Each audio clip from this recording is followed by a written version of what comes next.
The story begins its fascinating narrative. She describes how the action develops around the entrance to the demon realm. A huge portal in the air with a diameter of several meters appeared before the eyes of readers. The mysterious phenomenon was surrounded by blue and dark blue radiance, which was accompanied by bright sparks. The portal was like a funnel or whirlpool in the ocean. A circular movement was formed in some kind of forest area, where a number of tents were set up, located next to a white tent. The camp was set up in a clean location, which was guarded by tall fir trees and lush green bushes. Apparently, the painting depicted summer because people were dressed very lightly. As it turned out, the story was about a special united ordinary group of the demon kingdom. A man was shouting something through a loudspeaker. It became known that he asked everyone to double-check their stocks, teams, and positions. A huge group of warriors stood in the background. Women and men dressed in ordinary everyday uniforms carried daggers and swords of various shapes and sizes. They were chatting about something among themselves. Then the story focused on three heroes. The first of them, a tall guy with brown hair, folded his arms on his chest and replied through a smile that he was somewhat worried, because, in his opinion,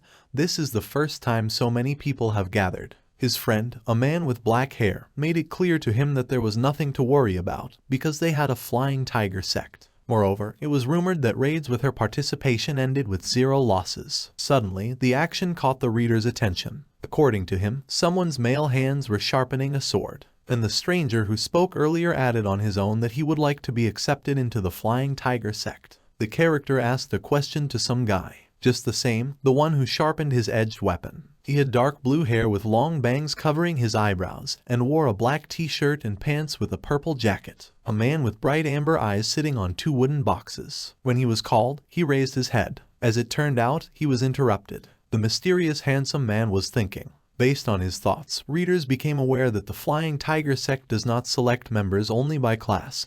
Otherwise he would not be here. The man took a deep breath and relaxed. Then the narration decided to introduce the audience to this cute character. His name was Seo Gangram. He was a member of the tertiary insect class and belonged to the Flying Tiger sect. Nevertheless, the man decided to indulge in his memories. 5 years ago, after the Day of Awakening, everyone's abilities were determined from their fate in the database. This term meant what a person was born with, and as it turned out, it depended on the day and time of his birth. Before the eyes of readers appeared a garden seal in the form of a polygon, on which there were various drawings, lines, triangles, hieroglyphs, and zigzags. It was a bright blue color, and small lights sparkled around it, floating on the waves of a light aura. According to the mysterious man, fate was complete nonsense. And now someone interrupted him, touching his broad back, hidden behind a purple jacket. A dark shadow hid the upper part of his face, on which drops of sweat could be seen appearing. Apparently, Seo Gangram got nervous when he was approached. The stranger greeted the guy with dark blue hair and asked him a question. He was interested in the truthfulness of the fact that the man belonged to the Flying Tiger sect. Moreover, he believed that they were on the same team. The speaker had dark hair that gave off a glint of brown, funny with green. He raised his head and held his neck with his left hand, at the same time saying that this was the first time he had ever taken part in a mission for the purpose of destruction.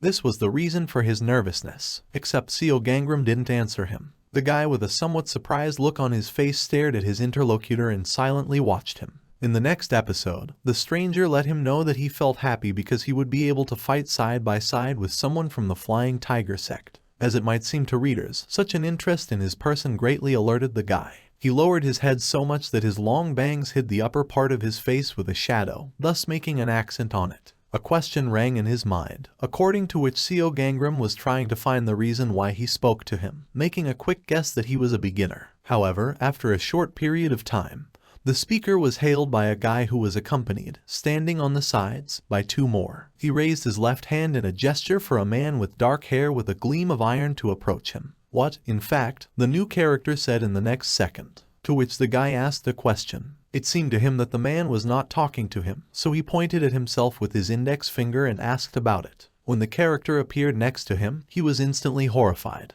The reason was that the guy who called out to him reported that the person he had just tried to talk to was Seo Gangram, so he had to be careful. A man with dark hair with a green tinge raised his hands in surprise, and a charge similar to an electric charge seemed to go through his whole body. He instantly became depressed, and after a couple of seconds he glanced at the guy with whom he had been standing and talking a little earlier. A shiver ran down his face and drops of sweat rolled down. Seo Gangram turned his head slightly in his direction and at the same time sheathed his sword. Moreover, the man shouted at the top of his voice that their views had crossed, from which the whites of his eyes completely blocked the iris and pupil, thus giving them a frenzied appearance. But the aura around the mysterious character has thickened, acquiring a heavy dark shade with purple and red colors. The guy everyone shunned so much started looking for something in his brown bag. Behind him, the trio suddenly appeared and began to lead the man away, patting him on the right shoulder. In his thoughts, the main character thought that this was to be expected. And now history has finally decided to answer the questions that have arisen. The fact was that Seo Gangram killed his teammates and stole their powers. The episode began to take on a more intimidating appearance, changing its color scheme from peaceful blue to repulsive pink with a hint of purple. As it turned out, many people returned injured when they were on the same team with Seo Gangram. Moreover, death was attributed to his fate everywhere, because if someone happened to be on the same team with him, then he was bound to fail. History writes off the heavy expression on the guy's face. His languid amber-colored eyes were pronounced against the background of a face dark with shadow. Even the pupils acquired a feline appearance, due to which the man looked like a predator. The character even attributed such a stereotype to himself, referring to the fact that such rumors spread because of his strength. Then, in a new episode, Seo Gangram waved his left index finger, which made the so-called window of fate appear in front of him. On its brown background, readers could see a large seal in the form of a star with 4 yin-yang symbols. The story decided to delve into the description of the characteristics of the main character. His fate belonged to a class called the Third Dragon Stage, which meant that the guy could check the windows of his fate and the fate of other people. Moreover, as it became known a moment later, the man was able to partially extract the fate of a dead opponent and make it his own, but this, unfortunately, was added to his karma, a sinister force that allowed Seo Gangram to steal fate from a corpse. That's what it was. It was also true, according to his reflections, that many people who were his comrades were injured. For example, the picture describes how a character was stabbed in the stomach, and the second helped him move. Then the narration focuses on the figure of the main character, who was sitting on 2 wooden boxes with his head down. Due to the fact that he was drooping due to a terrible past, an aura thickened around him. It had a dark purple color and descended on the man's body in the form of toxic smoke. He made the assumption that all of them were influenced by his unfortunate fate. In the next episode, the story decided to familiarize readers with the classes of fate. There were 5 of them. The highest class was the Divine. A figure of a character with long blonde hair appeared before the eyes of the audience, who held a tall staff with a rounded end in her right hand. Even the aura around her was magical. After him came dragon, ghost, human and insect, which, in fact, was presented further. These 4 classes were divided into primary, secondary and tertiary, and, as it became known, the main character himself belonged to the lowest class, which was at the very bottom. Tactful insect class. The next episode described how Seo Gangram sat helplessly in a dark space, which was illuminated by a bright column of light falling directly on his silhouette. He bent down a little, and the ground, holding his body with his hands. In other words, he lacked the strength to kill another awakened one. From this heavy thought, the man made a dissatisfied expression on his face. He strained his eyebrows and nose, from which his wrinkles were emphasized even more, and the eyes expressed anger and, to some extent, resentment. However, the flow of his thoughts did not end there. Now Seo Gangram was explaining that there were also several conditions that had to be met in order to use his power. Except, as it turned out, the guy didn't even kill any of his comrades and didn't even steal the fate of corpses. He lowered his head and placed his right hand on his left, which held a sword scabbard. However, in the next second, the main character closed his eyes, which were hidden by the shadow of his long bangs, and wondered why he was upset at all at the moment. Suddenly, someone called out to Seo Gangram. It was a girl with dark hair pulled back in a high ponytail. She placed both hands on the wooden box and rested her small head on them. Her green eyes played with childish discontent, because she was interested in the question of what the guy was doing in this place all alone. Such a sudden appearance made the man wary. He jerked his hand in surprise and made a funny sound, calling the heroine by name, "You Heron," to which she pulled a beaming smile from ear to ear and replied that it was obvious. There was a dinner party planned after the extermination mission, so she asked if Seo Gangram would go. Then the story presented the following information to readers. Yu Heron belonged to the Divine class in the Flying Tiger sect. Suddenly, a man with short blue hair and bright blue eyes entered the dialogue. He turned to his Hyung, saying that last time Seo Gangram was not there either, so this time he just had to come. It was Yang Tihong, who came from the middle ghost class. He also came from the Flying Tiger sect. However, this did not help. The main character gave a firm negative answer, and then suddenly stood up and began to move in the opposite direction from his interlocutors. The guy asked him what the reason was, to which he replied that he was too lazy. That's just not the thought that flashed through my head. Even if he went, the members of other sects would still treat him like trash. Then Yu-Heron decided to say her line. She exclaimed that she had missed the school trip in order to come, and the next moment, after a couple of seconds, she made a bold assumption that it was because of losers who were afraid of the guy. The short girl put her hands on her sides and asked who they were, demanding that Seo Gangram tell her. And he turned his head over his left shoulder and asked if she was aware that he was scarier than her by more than 10 years. However, this did not confuse her, because she added out loud that her strength exceeded his. Yu-Heron puffed out her cheeks defiantly, making a touchy look. Then a tall guy, Young Ti-hong, entered the dialogue. He grabbed the man by the right arm and said that everyone got drunk on the spot, so he definitely had to go. It didn't sound like a request. The main character narrowed his eyes and silently watched his buddies. Yu-Heron appeared to his left, who also positively exclaimed, adding from herself that she would cope with anyone who tried to intimidate Seo Gangram. However, they were interrupted. Someone called out to the girl and Young Ti-hong. The trio turned in the direction from which the sound was coming. As it turned out, it was a tall man who understood that the guys had a desire to have fun with Seo Gangram. But the mission was about to start any minute, so they had to return to their positions. The stranger had dark brown hair with brown eyes. The story made it clear to readers that it was Kang Donghyun, who belonged to the second human class.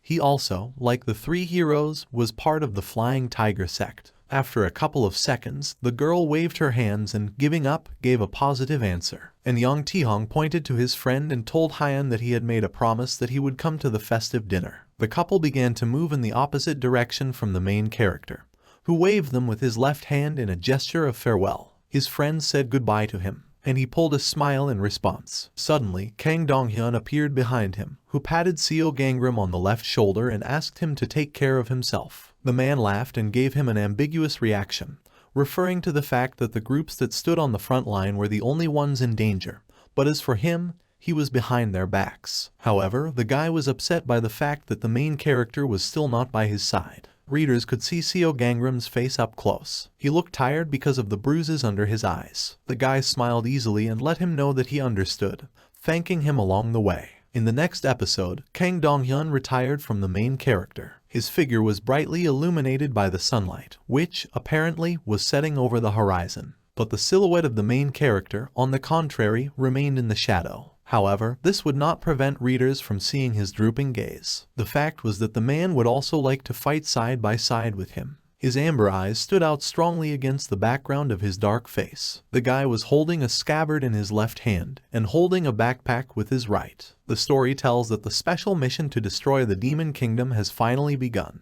The loudspeaker was notifying everyone to start performing the duties assigned to their groups. The picture caught the attention of the audience on Seo Gangram, who stood among the crowd and watched what would be said next. Suddenly, a bright blue color appeared in the sky, which was several meters in size. Several lightning bolts were coming from this huge hole. She raised the wind and large clouds of smoke with ash. Then the narration focused on the main character, whose face seemed to shine from the glow. His hair was developing, but it still hid his closed and relaxed eyes. The guy was thinking in his head that he would just take care of the demons left behind. After all, he needed to try hard so that he would not cause damage to his sect. Then Seo Gangram passed through the blue portal, from which he sparkled and provoked the appearance of small electric charges. Suddenly, someone shouted at the top of his voice again, announcing that high-class monsters appeared in droves, so the leading groups needed to get inside as soon as possible. Several monsters of different sizes and colors appeared before the eyes of readers: blue, red, black. That's just that each of them had their eyes burning with a bright flame. How many times they were zombified. The groups that led the rear had to be ready at the entrance. The story focused on Young Ti-hong, who used his hands in battle, on which gloves that emit blue lightning converged. Behind him were other guys whose magic had a pink tinge, but his girlfriend, Yu-Heron, was riding on some kind of animal. Moreover, even Kang Donghyun took part. He used some cards from which fire emanated. Suddenly, the following episode describes a blue monster that looks like a mad dog. He opened his mouth wide, decorated with sharp fangs. Thus the beast tried to grab the coveted prey. However, Kang Donghyun managed to repel his failed attack. and even Yang Tihong managed to defeat some kind of monster. A bright turquoise aura formed around him, as if it was oozing from his blow. But towards Yu Heron, sitting on a wooden figure in the form of a lioness or a panther, monsters with pink energy were moving. Suddenly, the action is transferred to the rear groups, which were given the order to prepare for battle, because now the Sogvi will be called. The reader was confronted with some kind of silhouette of a huge horned creature with long red horns and hair. A dark energy appeared around this toothy demon, and then, when he shouted and leveled up to his full height, pulsations and pressure began to appear from his body. Someone ordered the advanced groups to ignore the low-class monsters and hold their positions. That's just the story tells how the main character was surrounded by other people, next to whom a dark force flashed in places. Seo Gangram readied his sword and assumed a defensive posture. 3 creatures appeared on the horizon. These little demons had red eyes and a huge head compared to their body. Then the following episode allowed us to take a closer look at the pupils of one of them. They looked like a cat, thus giving him a predatory appearance. It might have seemed to the lounger that the monster was smiling, because now he had to catch his victim. That's just the main character did not allow it. With one swing of his cold weapon, he dealt a crushing blow to this demon, leaving a blue trail after him and causing a small gust of wind. In the next episode, Seo Gangram still continues to fight.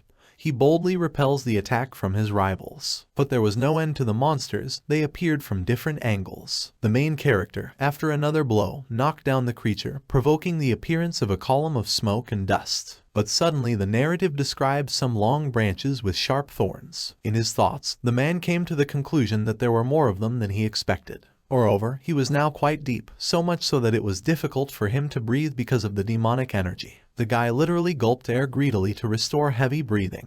Now it was possible to understand that he was tired. Then he decided it was time to get out of there quickly. Behind Seo Gangram, a silhouette of a horned monster with predatory red eyes appeared, which froze in the air and made a swinging movement. He did not have time to react and received a blow in the back, which was accentuated by a red glow of light. This took the main character by surprise and even made him stagger forward. The story described how these little creatures gathered in one pile and smiled from ear to ear, rejoicing. Apparently, that one of them managed to harm the guy. When this creature knocked Seo Gangram to the ground and struck him, the rest of his brethren rushed towards the main character. The man closed his eyes and mentally called for help. And suddenly, a bright green glow appeared around him, which to some extent even blinded. The painting describes the appearance of a long vine with thorns. I saw a girl with brown hair on top of her, who had a black patch over her right eye. She held a sword in the river, but at the same time conjured another one. As it turned out, it was the power of the head of the Flying Tiger sect. People shouted at the top of their voices that she took care of the rear groups. They thanked her along the way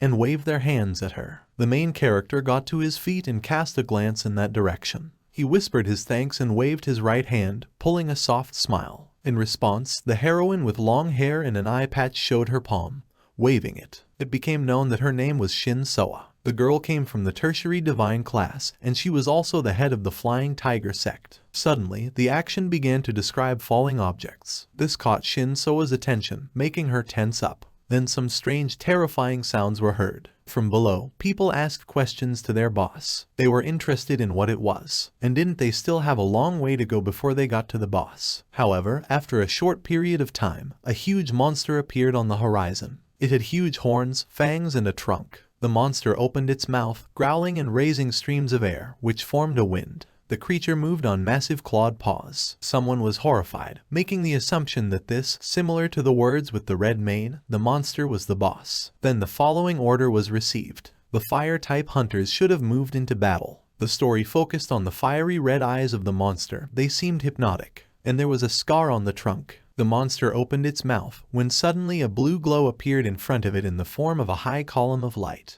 Then blood appeared and dust rose. There was a wind. Its gust was so strong that the characters had to close their eyes, thus protecting them from dirt. Nothing was visible for a while. However, later it became clear to readers that the trunk of a huge monster was bleeding. Suddenly, the episode began to describe the silhouette of some girl with long hair. There was a bright pink glow around her, which instantly changed to blue. The mysterious heroine asked a question in a demanding tone of voice. It became known that she was interested in where Seo Gangram was. She had blonde hair and bright eyes. The girl walked confidently through the clouds of smoke. The others looked at her with admiration and some surprise, their mouths agape. Then someone cursed and wondered what was going on. The crowd began to thicken when questions began to appear about who the heroine was. And the man himself, looking down, thought and was surprised that this woman had just killed the boss alone. Moreover, he was looking for reasons why she was looking for him. The girl swung her sword, which caused a bright blue glow to appear, and behind her one could see the body of the defeated monster. She replied that everything was fine. Then the heroine closed her eyes and struck again. Except it wasn't monsters that got it, but people. Before the eyes of readers appeared someone's hand lying on the bare ground.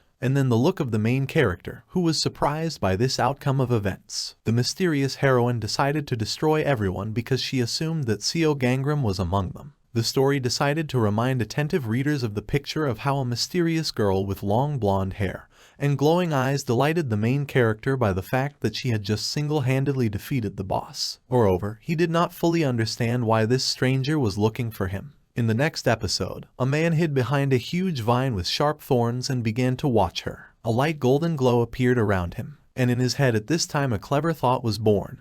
The guy was thinking whether he should first check the girl with the help of a fate determinant. Suddenly, the story tells how Seo Gangram did it after all. He activated his power, and then it became clear to the audience and to him that the heroine was named Vikyon. Only she came from the first divine class, and for this simple and obvious reason, her fate was protected. The latest information greatly discouraged the man. His eyes rounded to the impossible.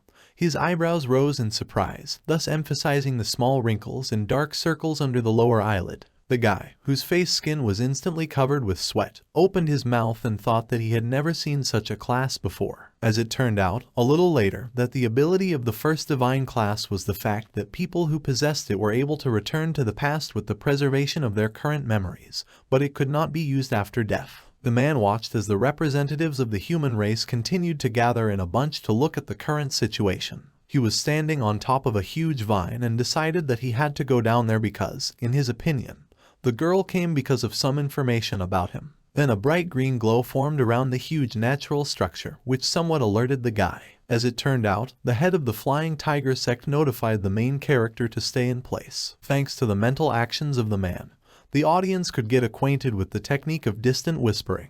After such a small monologue, the thick vine gradually began to cover the figure of Seo Gangram. Then the thought was divorced in his head, according to which, this was not the place and time where and when he could interfere. The story focused on Shin Soa, a girl with long brown hair and a black patch over her right eye. A green aura appeared around the heroine, which indicated that she was conjuring at the moment. Then, when the girl took a couple of steps in the direction of the uninvited guest, she asked her a question. She was interested in what their new interlocutor wanted. She, in turn, asked the head of the Flying Tiger sect if she was a person under the name Seo Gangram. Vikyon, with her hands down, looked at the huge vines with sharp thorns moving in her direction. People looked at her from below. However, Shin Soa was not afraid to enter into a dialogue. She gave a clear answer, according to which the main character was a member of her sect, so the mysterious stranger could talk to her. There was confidence on her face. The wind blew her long wavy hair, thus giving a fresh look and a cheerful look. But Bikyong is up to something. The girl closed her eyes and made it clear that everything was fine. Suddenly, a bright blue glow poured into space, which hurt not monsters, but people. As it turned out, it was a mysterious girl, apparently with dark intentions. She made a swinging motion with her sword and in a menacing tone of voice exclaimed that in that case she would simply destroy everyone.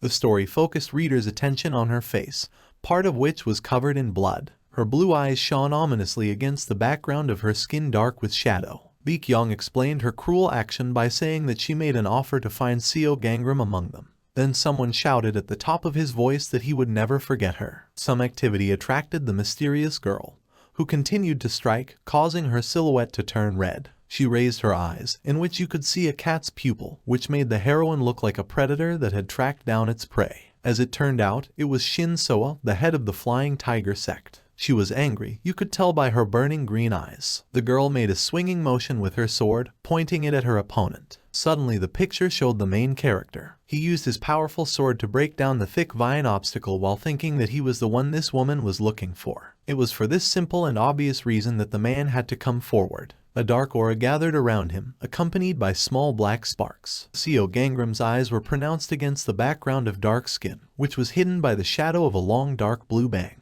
He made a snarl and continued to strike, trying to get out of a kind of prison until it was too late. Then the main character abruptly stuck his cold weapon into a tree, which caused fiery sparks. The guy was angry. Moreover, he was trying to convey in a demanding tone to Shin Soa so that she would let him pass. However, the story sharpened readers' attention to what was happening below. Crowds of people rushed in the opposite direction from Vikyon, calling her a murderer. Despite such a fast movement, the heroine walked smoothly and confidently. Her figure could be seen far away, next to the body of the defeated boss. But the members of the Flying Tiger sect, on the contrary, were scared. There was fear on their faces. Shin Soa joined the battle. She was standing in front of a mysterious girl who was looking for the main character, beating off her strong blows, which were accompanied by magical reflections. However, Bikyong's facial expressions did not reflect even a drop of advanced. Apparently, she was so victorious. The heroine said out loud that she would leave the others alive if her rival just gave Seo Gangram. That's just the head of the Flying Tiger sect gave a negative answer. She couldn't allow someone to dare to kill someone from her family of some kind. Then she struck again, which the stranger managed to repel. After a short period of time, Bikyon increased the pressure of her attack. Readers could notice how she made a sharp movement that provoked the appearance of a huge flow of blue energy, which was reflected from the red. Such a magical manipulation caused a wind that raised clouds of smoke and dust. But Shin Soa didn't have time to react. The story describes how she flew several meters away and hit her back against the wall, contributing to the emergence of a small whirlwind gust that demolished even stone structures. The head of the Flying Tiger sect greedily gulped air in order to recover her heavy breathing. She was wounded, readers could tell by her bloody chin. The girl lowered her head so that the expression of her eyes could not be seen because of the long bangs. However, it was clear that she had a very difficult time. Suddenly, in the next episode, the heroine leaned on her back, turning her face to the top. Except her eyes were closed, and her eyebrows were strained from severe pain. She clenched her teeth, baring her teeth in this way, and made a heart-rending sound. Then Bikyon herself appeared in front of him. The girl took a couple of steps towards her opponent and swung her sword. 3 silhouettes appeared behind the mysterious but rather strong stranger. It was the members of the Flying Tiger sect who were rushing to help Shin Soa. That's why the head shouted. Probably for this simple reason, Bikyong managed to notice the approaching danger. She turned her head slightly and stared at people with her predatory burning gaze. Without thinking twice, the girl struck, followed by a bright blue trail. And then the blood. The insidious heroine jumped up, thus being in the air, and after a short period of time, although rather instantly, she found herself next to Kang Donghyun. He did not have time to notice how a representative of the first divine class appeared in front of him and tried to deliver a crushing blow. Because as soon as the guy soared up with his hand, he made a sound of defeat. That's just the story still continued to keep readers' attention on the head of the Flying Tiger sect, who was sitting against a stone wall with her head down. A fierce battle was going on around her between her comrades and Bikyon, who was holding on confidently and expecting a new attack, when suddenly Yang Tihong approached her, whose weapon was presented in the form of iron gloves. The guy appeared as if out of thin air. His speed was so fast that he broke through space. The man wanted to use his glove, but the mysterious girl caught his hand and stopped the attack in this way. Then she said in a menacing tone that Yang Tihong was standing in her way. The picture changed its angle. Now it described how a group of people stopped next to a blue wall, through which they could not pass. Someone shouted out of it for his comrades to get out as soon as possible.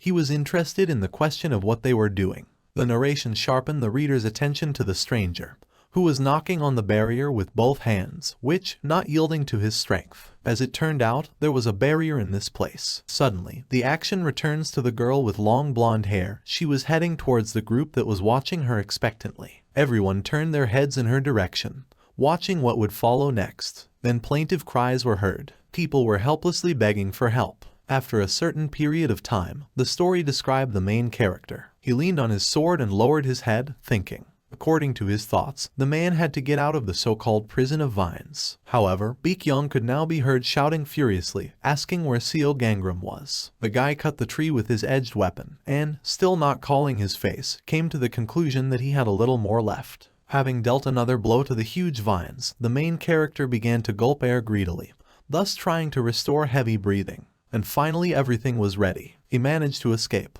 And in the next episode, Seo Gangram was already falling down somewhere. However, the guy did not have time to group up, or, apparently, he fell on his stomach due to the fact that he was exhausted after a long struggle with magical plants, which froze dead, locking him. When the main character leaned on both his hands and raised his head, he saw something terrible. His amber eyes turned red. The guy's bloody face froze, waiting for something. As it turned out, chaos reigned everywhere around him. His once former comrades were lying motionless on the cold ground, which is why it acquired a somewhat purple color. Vikyon was in front of him. The girl's body was pointed in his direction. Then the action allowed readers to look in profile at the face of the main character, who still hasn't uttered a word from what he saw. His long bangs tried to hide his surprised and horrified look, but his eyes, shining brightly, did not allow this to be done. The mysterious stranger took a step forward. An aura thickened around her, acquiring a dark lilac color. The man was looking around, probably in this way.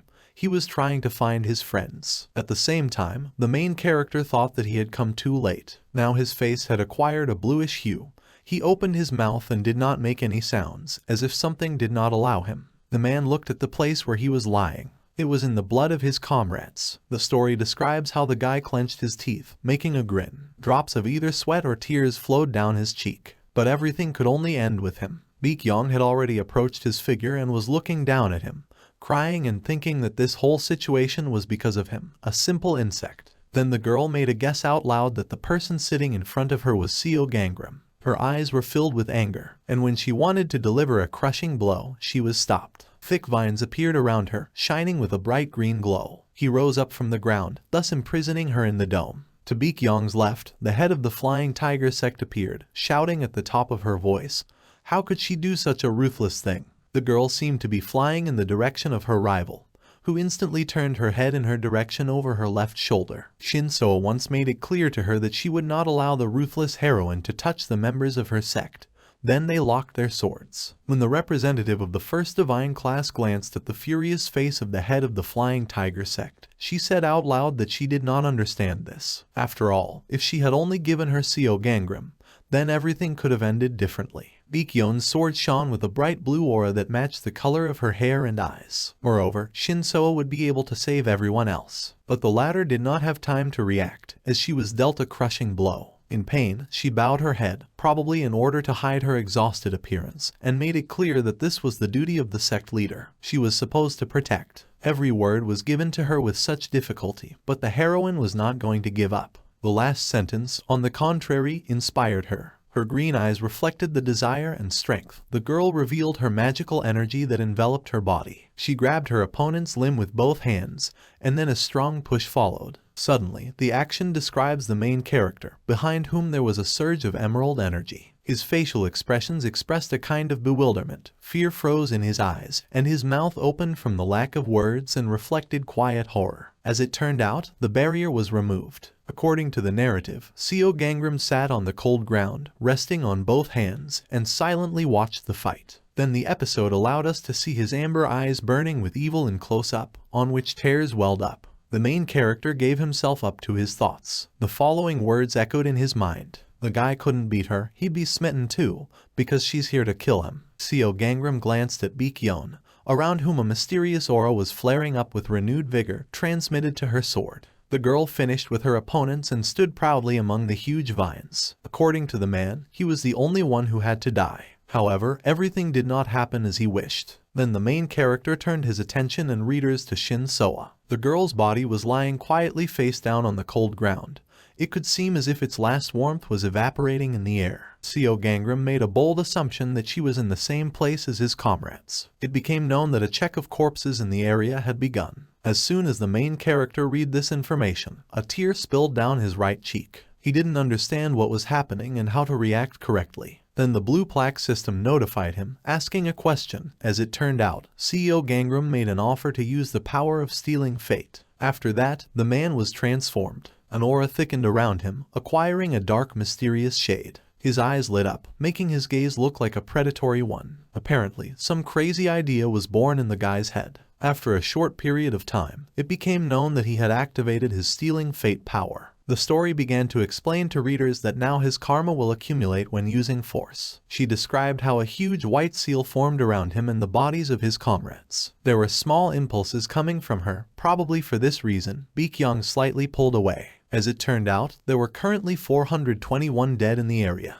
The next moment, the system asked the main character whose power he wanted to steal. Then readers were allowed to see his facial expressions up close. It was noticeable that the man was worried. He bit his lower lip, thus making a certain grin. Aloud, he made it clear that he wanted each of them 421. There was a glint of madness in his amber eyes. Their light was strongly expressed against the background of dark skin from the shadow. Around his body, small lines of aura sparkled, which were of different colors, including blue and purple. Suddenly, the action revealed his dark silhouette. The guy grabbed his sword and leaned on his left leg, intending to stand up or even join the fight. The story continues its rapid and exciting development, forcing readers to worry about the decisions of the main character. At the moment, there was a check to see if there were any destinies that could be stolen. The narrative describes how the magical aura continued to thicken around Seo Gangram, who stuck his cold weapon into the ground and stared at his rival with an evil expression on his face. Apparently, because of the huge seal, the man's body passed through a multicolored aura. His amber eyes expressed the desire to eliminate Vikyon, who had harmed his comrades. A thought arose in the guy's head, according to which it all happened because of the person who had the fate of an insect. In the next episode, the system made an explanation. It became known that due to the low magic rank of the main character, only one condition will be met. Then the story focused on his appearance. It might seem as if the man felt unbearable pain. He closed his eyes and furrowed his brows, which made his small wrinkles visible. A slight breeze was blowing his hair, thus giving a casual look. In his head, he asked a question. Seo Gangram wondered how many people died because of this. That's just the system made it clear that due to the massive influx of goals, destinies will be chosen randomly. According to Seo Gangram, they were right. His magic was increased after receiving a portion of the target's magic. He received the ability Budding Brown Flower and then the Hidden Form technique. Episodes surfaced in his head as a stranger addressed the main character, saying that he killed people wherever he went. Next, the system notified him that his resistance to the water attribute had been increased. The mind remembered how Yu Heron invited a man to her in case someone bothered him. However, the character still continued to reproach himself for what had happened. After all, even Yang Tihong believed that there was no one better than Seo Gangram. The guy got the abilities and axe weighing 1,000 pounds and air gate. In his opinion, his fate killed everyone. The main character suddenly grabbed his head, which was filled with various thoughts. His heavy gaze took on a mad look when suddenly drops of blood appeared from his mouth. The system continued to inform him about the new powers, but he no longer listened to it. But suddenly someone turned to him, saying that the guy had a rather interesting fate. Seo Gangram raised his eyes, which were burning, giving him a dangerous look. The main character once again received a new ability. Now it was the woodleaf method. As it turned out, Vikyon was talking to him. The girl looked down at him and said out loud that it was time to end this. The man kidnapped the fate of 421 people, when all of a sudden he inflicted damage on his rival, at the same time shouting at the top of his voice that it was all her fault. The heroine was somewhat surprised because she was injured. The characters reflected each other's blows, from which the contact of their swords provoked the formation of bright sparks. Each character had his own aura. Vikyon, as readers could have understood for a long time, had a delicate blue color, and Seo Gangram purple. The man in his head was making plans for the fight, so the thought stuck in his mind that he wouldn't let it end this way. His bright amber eyes reflected the reflections of some madness, which gave him an angry and somewhat frightened appearance. Moreover, the main character was seriously determined to take revenge on this woman before his death. Seo Gangram struck another blow, but the representative of the first divine class managed to repel it, although she had to take a couple of steps back. The reader might even think that both characters were fighting on equal terms. Suddenly, the story lowered the audience that the main character activated first the ability Sword Master, and then Hawkeye. The next episode allowed us to see his amber eyes in close-up. They clearly reflected the silhouette of Vikyon, who was fighting with such confidence with a man. A magical aura appeared near the top of his face, having a golden hue in the form of smoke. Moreover, the character continued to activate new abilities, thus testing one after another. It was the turn of reflexes. Suddenly, Seo Gangram's speed increased to an unimaginable size, as if he was moving through space. A strong wind was bending around his body, developing both clothes and long dark blue hair. However, apparently, the use of unfamiliar forces to some extent negatively affected the main character, because blood flowed from his nose. The next moment, the guy approached his opponent and turned his back on her. It is made in such a way in order to successfully attack Vikyon and quickly turn around. As it turned out, the girl did not expect such an unexpected attack, but only thanks to her experience, she did not get caught. Next in line was the Golden Buddha ability, and then rigidity and resistance to pain. The aura of the main character began to take on a completely different look. From light purple, she moved to a bloody burgundy, which mixed with black. Seo Gangram continued to activate his new powers. The story in another episode tells that he decided to test the air gate, and then the man demonstrated it for his rival. And not only, readers also saw it. The guy instantly moved from top to bottom, jumping through the air. But there was something strange. Vikyon kept up with him. It was as if she had teleported after him, following ridiculously fresh footsteps. Subsequently, Seo Gangram activated the 1,000-pound height axe ability. He raised his sword, the blade of which was slightly broken in several places. His once amber eyes sparkled with a purple color, which gave him a certain crazy look. The man's facial expressions have also changed. She became more violent. It might even seem that a charge similar to an electric one had passed through it. The main character made a swinging motion in an attempt to finally end this fight. Suddenly, a thought popped into his head. As it turned out, Vikyon was open, and, apparently, Seo Gangram was watching her from somewhere above. The girl was rushing from side to side in an attempt to find her opponent, who suddenly disappeared from the horizon. Then her blue eyes, which spoke of anger and malice, turned to the main character. Only readers could notice how the representative of the first divine class closed her hands, after which a bright charge of the same color as her magic appeared.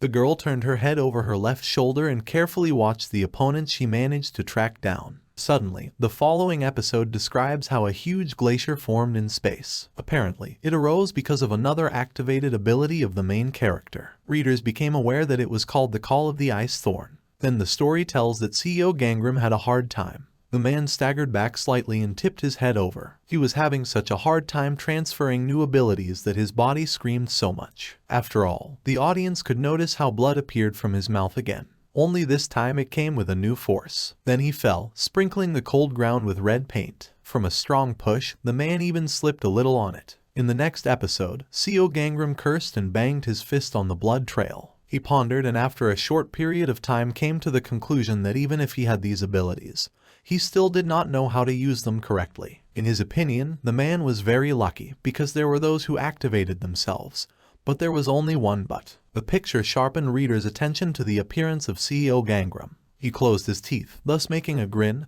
and strained his eyebrows, which made his already predatory eyes seem dangerous and cruel. The man was lying on the cold ground, covered with blood, face down. Suddenly, he raised his head, following the actions of his opponent, holding a broken sword in his right hand, or rather what was left of it. The thought echoed in his head, according to which the main character could not use his new powers with this body and such weapons. He went on to speculate that even after the guy stole the destinies of 421 people, he still wasn't able to take revenge properly. The next episode began to describe the small pieces of ice that appeared in the air, which looked like careless spearheads. Then the story described that these magical creations froze, forming circles. As it turned out, they were controlled by Vikyon. The girl raised her sword. She was looking at her opponent and waiting for something. Suddenly, these pieces of ice flew in the direction of Seo Gangram. He used all his muscles to lift his injured and tired body and take shelter from danger. As readers might have noticed to themselves, he managed to do it. But in his head there were thoughts of a completely different nature. The man thought that if he only understood what these skills were capable of. However, he failed to finish his line.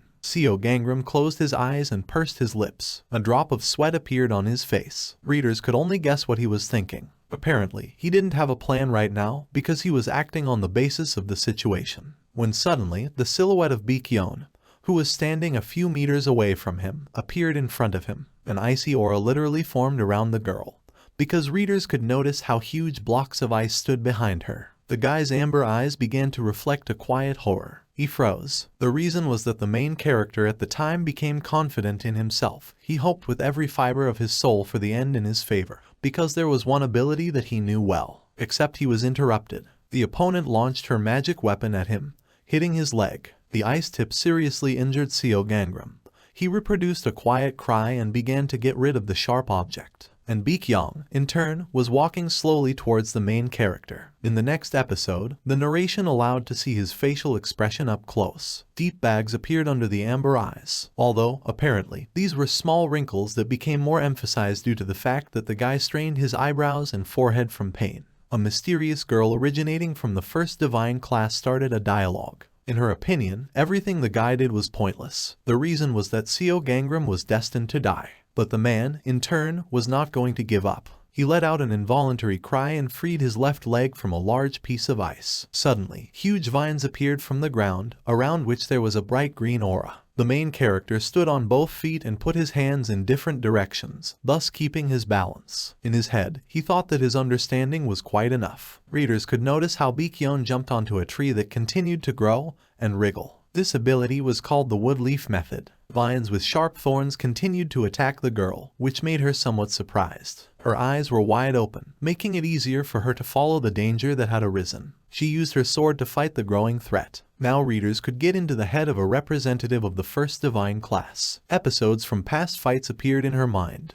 Then she jumped down and thought that compared to the previous experience, the girl decided that the man was a swordsman. In her opinion, Seo Gangram was pretty well versed in spells. Once again, the heroine made a swinging motion, followed by a long blue light. However, not a single muscle on her face twitched. Vikyon was still serious. That's just, in any case, spells like this, the wood leaf method. The girl did not finish her remark, because she was busy eliminating the vines that appeared, which seemed to have no end. With a couple of strokes, she managed to cut a few dozen trees that were moving in her direction, trying to overtake the mysterious heroine and hide her in a kind of prison. The representative of the first divine level was firmly convinced that it would be difficult for Seo Gangram to maintain this for a long time. After destroying another vine, the girl looked down and directed her left hand there. She did it to maintain balance. That's just attentive viewers could notice how someone's hand was hiding behind the rest of the tree. In the next episode, the silhouette of the main character suddenly appeared.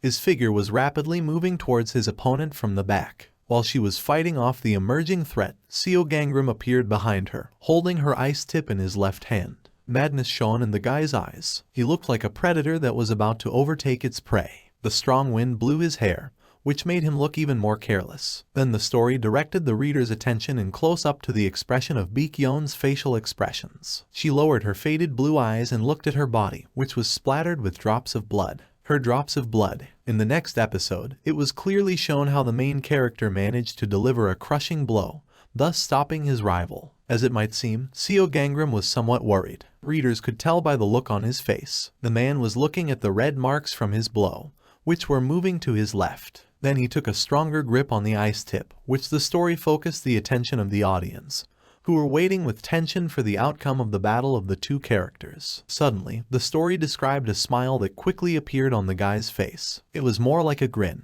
Apparently, he was pleased with the outcome of events. Bikyon's body began to fall, and in his head, the main character was thinking about the fact that he managed to deliver a crushing blow and defeat a representative of the first divine class. In his opinion, he had achieved his revenge. Seo Gangram, like his former opponent, was picking up speed, rushing to the ground. He was flying down with his back to the place where Vikyon was already lying down. The next line echoed in his mind, when the main character found himself on the body of his rival, who was lying on the bloody cold ground. He thought he could avenge the murder. His tired eyes burned with joy and a desire to live. The man pulled a victorious smile from ear to ear and looked to the left. It's over. That's just in the next episode. He coughed up blood, which is why he had to stand up a little in order not to choke. As the story went, he activated the ability regeneration. However, Seo Gangram gave the order not to do this. He lowered his head and started holding his stomach with his right hand. And the next moment, the activation of the ability was cancelled. A question was heard in his head, according to which the guy wanted to know what the meaning was. Now there were tears in his eyes. It was hard not to notice them on the blood-stained face, which was decorated with bruises under the eyes. The man was smiling a bitter smile. In his opinion, nothing will change in any case. In the new episode, readers had the opportunity to take a look at the space in which Seo Gangram was located.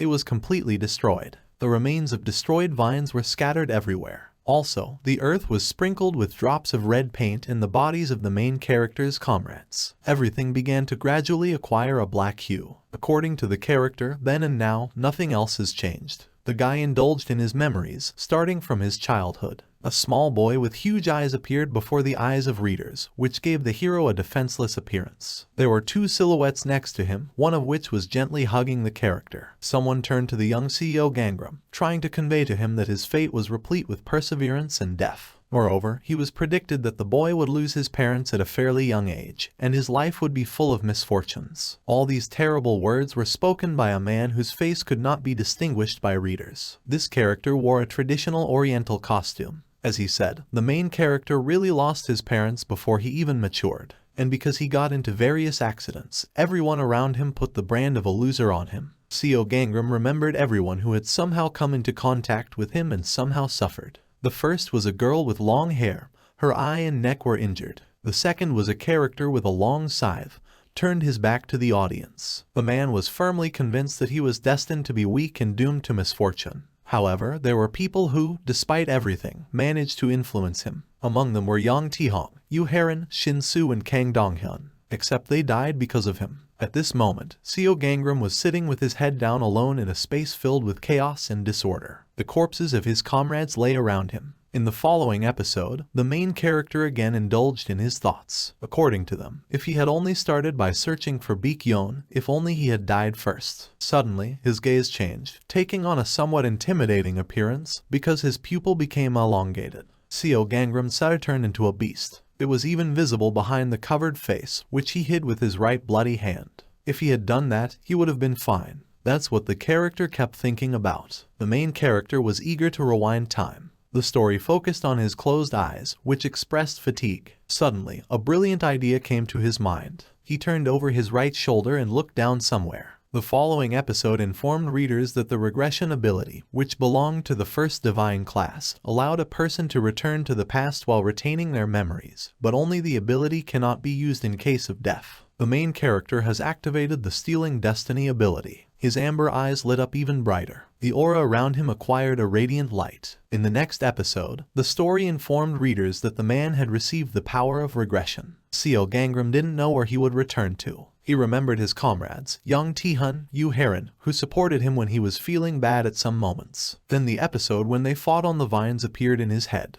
Now the main character has activated his new ability. In his opinion, even if it happens right before his meeting with Bei Yong, he will accept it with a pure soul. It was for this simple and obvious reason that he begged and begged. Suddenly, a golden glow appeared in front of him, and the system informed that the force would be activated any minute. The next moment, the picture focused the reader's attention on the left hand of Seo Gangram. The main character leaned on a table, sitting on a green sofa. He was in a spacious room when he suddenly came to his senses and thought about what was happening.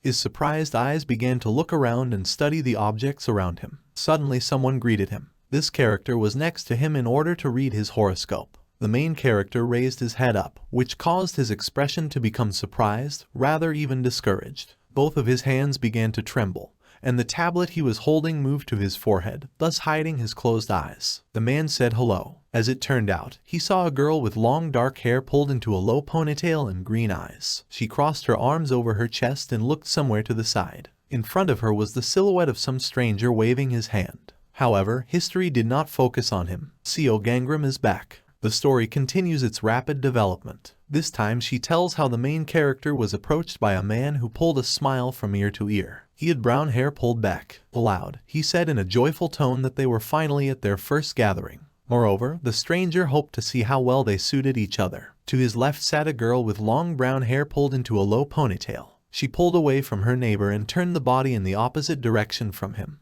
The painting emphasized her face. Close-up readers could see her green eyes, which were directed to the left corner without much interest. In his mind, Seo Gangram made a remark that she was not wearing a bandage. He was watching her from under the planchette, like a child watching a candy. The sunlight illuminated his head, thus giving a cozy and cute look. The guy was really glad to be back. Moreover, the girl sitting in front of him is Shin Soa. She didn't die and didn't lose her eye. Suddenly, the guy removed the tablet, revealing a view of his facial expressions. Seo Gangram replied that it was all like that. Mentally, he came to the conclusion that the man could no longer allow such a thing to happen again. The main character turned to the others in the room and made them understand, indicating that they could write their name, date and time of birth on a white piece of paper handed to them. The stranger pulled a smile from ear to ear again and stretched out his left hand, handing it over. But, as Seo Gangram might have noticed, Shin Soa felt uncomfortable. Apparently, he made such a conclusion because the girl took a deep breath, but this did not prevent her from taking a black pen and writing the required information. The main character refreshed in his memory her image with a black patch on her right eye, at a time when she was dissatisfied with something. In his thoughts, the character reflected on the fact that now that he was thinking about it, she did mention that a little earlier she had to get involved with a strange guy. And the next moment, Seo Gangram wanted to make Shin Soa know about it in advance. In the new episode, the man asked the couple to let him see their compatibility, and those, in turn, sat quietly and watched him. Initially, the story focused readers' attention on a man whose horoscope showed that he belonged to the type of pure gold, which made the man's face shine even brighter. But Shin Soa belonged to the pure tree type. A light aura formed around her, taking on the appearance of trees and plants. She put her left hand on the armrest and listened attentively to the speaker. That's just how the main character said. In the horoscope, this is called a tree felled with gold. The story began to tell how a mysterious faceless man, who held an axe with both hands, was preparing to cut down a tree. It was a terrible compatibility, because edged weapons harmed nature. At this point, CEO Gangram pulled a smile from ear to ear and showed his clients a tablet with drawings. An innocent aura shone around him. That's just his words really made the man and Shin Soa think. The first one closed his eyebrows, which made his wrinkles better, and the girl just covered her mouth with her hand. The heroine finally entered the dialogue, who shone more than ever and said out loud that everything looked like the truth. She was convinced that they had no choice, for the simple and obvious reason that their compatibility was terrible. After that, the shadow hid her neighbor's face. Apparently, he didn't like the situation that came out the wrong way. He screamed at the top of his voice, asking a question, according to which, what nonsense was the main character saying, referring to the fact that it was complete nonsense. Now he was bursting with rage. Even the aura around him had taken on a terrifying dark hue. The man asked where the owner was. As it turned out, he was right at the table. Seo Gangram raised his right hand, thus indicating himself, and the stranger, in turn, stood on both feet and rested his hands on the table. He was taken by surprise. In the next episode, an ill-mannered guy called out to Shin Soa and in a demanding tone of voice asked her to leave, referring to the fact that her boyfriend could not trust this guy. That's just the girl shone even brighter in her face. She exclaimed that she would like to be told her fate, because she considered Seo Gangram a rather pleasant companion. Suddenly the stranger blushed. He stumbled out to convey to the heroine that she would regret the choice she had made. In his opinion, the reason was obvious. Shin Soa would never be able to meet such a great guy like himself. However, readers could see how her expression became more serious. At the next moment, she made the audacious assumption that it seemed like someone like her had no intentions of dating him, and then she pointed him to the exit. Why, he turned red like a tomato. The man was shaking with anger, and then shouted at the top of his voice that Shin Soa Ryo should come back to him. The stranger disappeared behind the door, ostentatiously slamming it.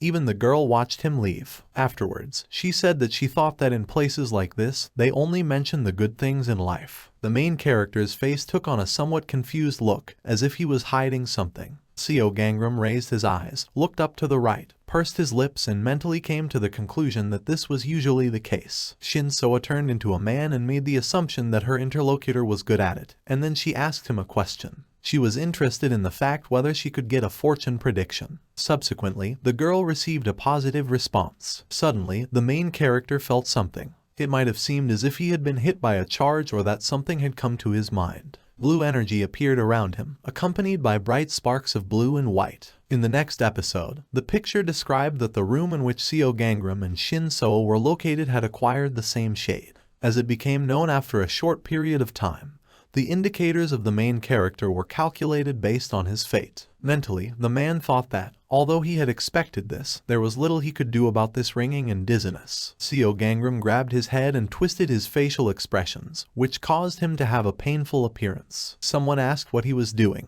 It was Shin Soa. She screamed at the top of her voice, trying to reach the man in this way so that he would get under the table as soon as possible. The girl knocked on the table with her right hand, and then pulled it. The thought settled in his mind that in his past life, the future head of the Flying Tiger sect had always protected him as well. Only now he needed to concentrate, because hadn't he said a little earlier that he was going to change the future? In the next episode, Seo Gangram and Shin Soa ended up under the table. After some time, the story focused readers' attention on the girl's facial expression. It might have seemed that she was nervous to some extent, because a small drop of sweat rolled down her cheek. She asked a question, according to which she was interested in information, what kind of announcement it was about fate and some indicators. Suddenly, the main character got to his feet and approached the door. When he almost disappeared, the heroine screamed again behind his back, who asked him to wait for her. That's just mentally the guy came to the conclusion that it would be better if he did not contact Shin Soa. He looked around the place, it looks like a cafe, and took a couple of steps forward. Seo Gangram hoped that there was something decent there that could be useful for him to use. He turned his head over his left shoulder when suddenly he found something. From this thought, his expression became several times more cheerful. He then reached out with his right hand, but suddenly Shin Soa appeared behind him,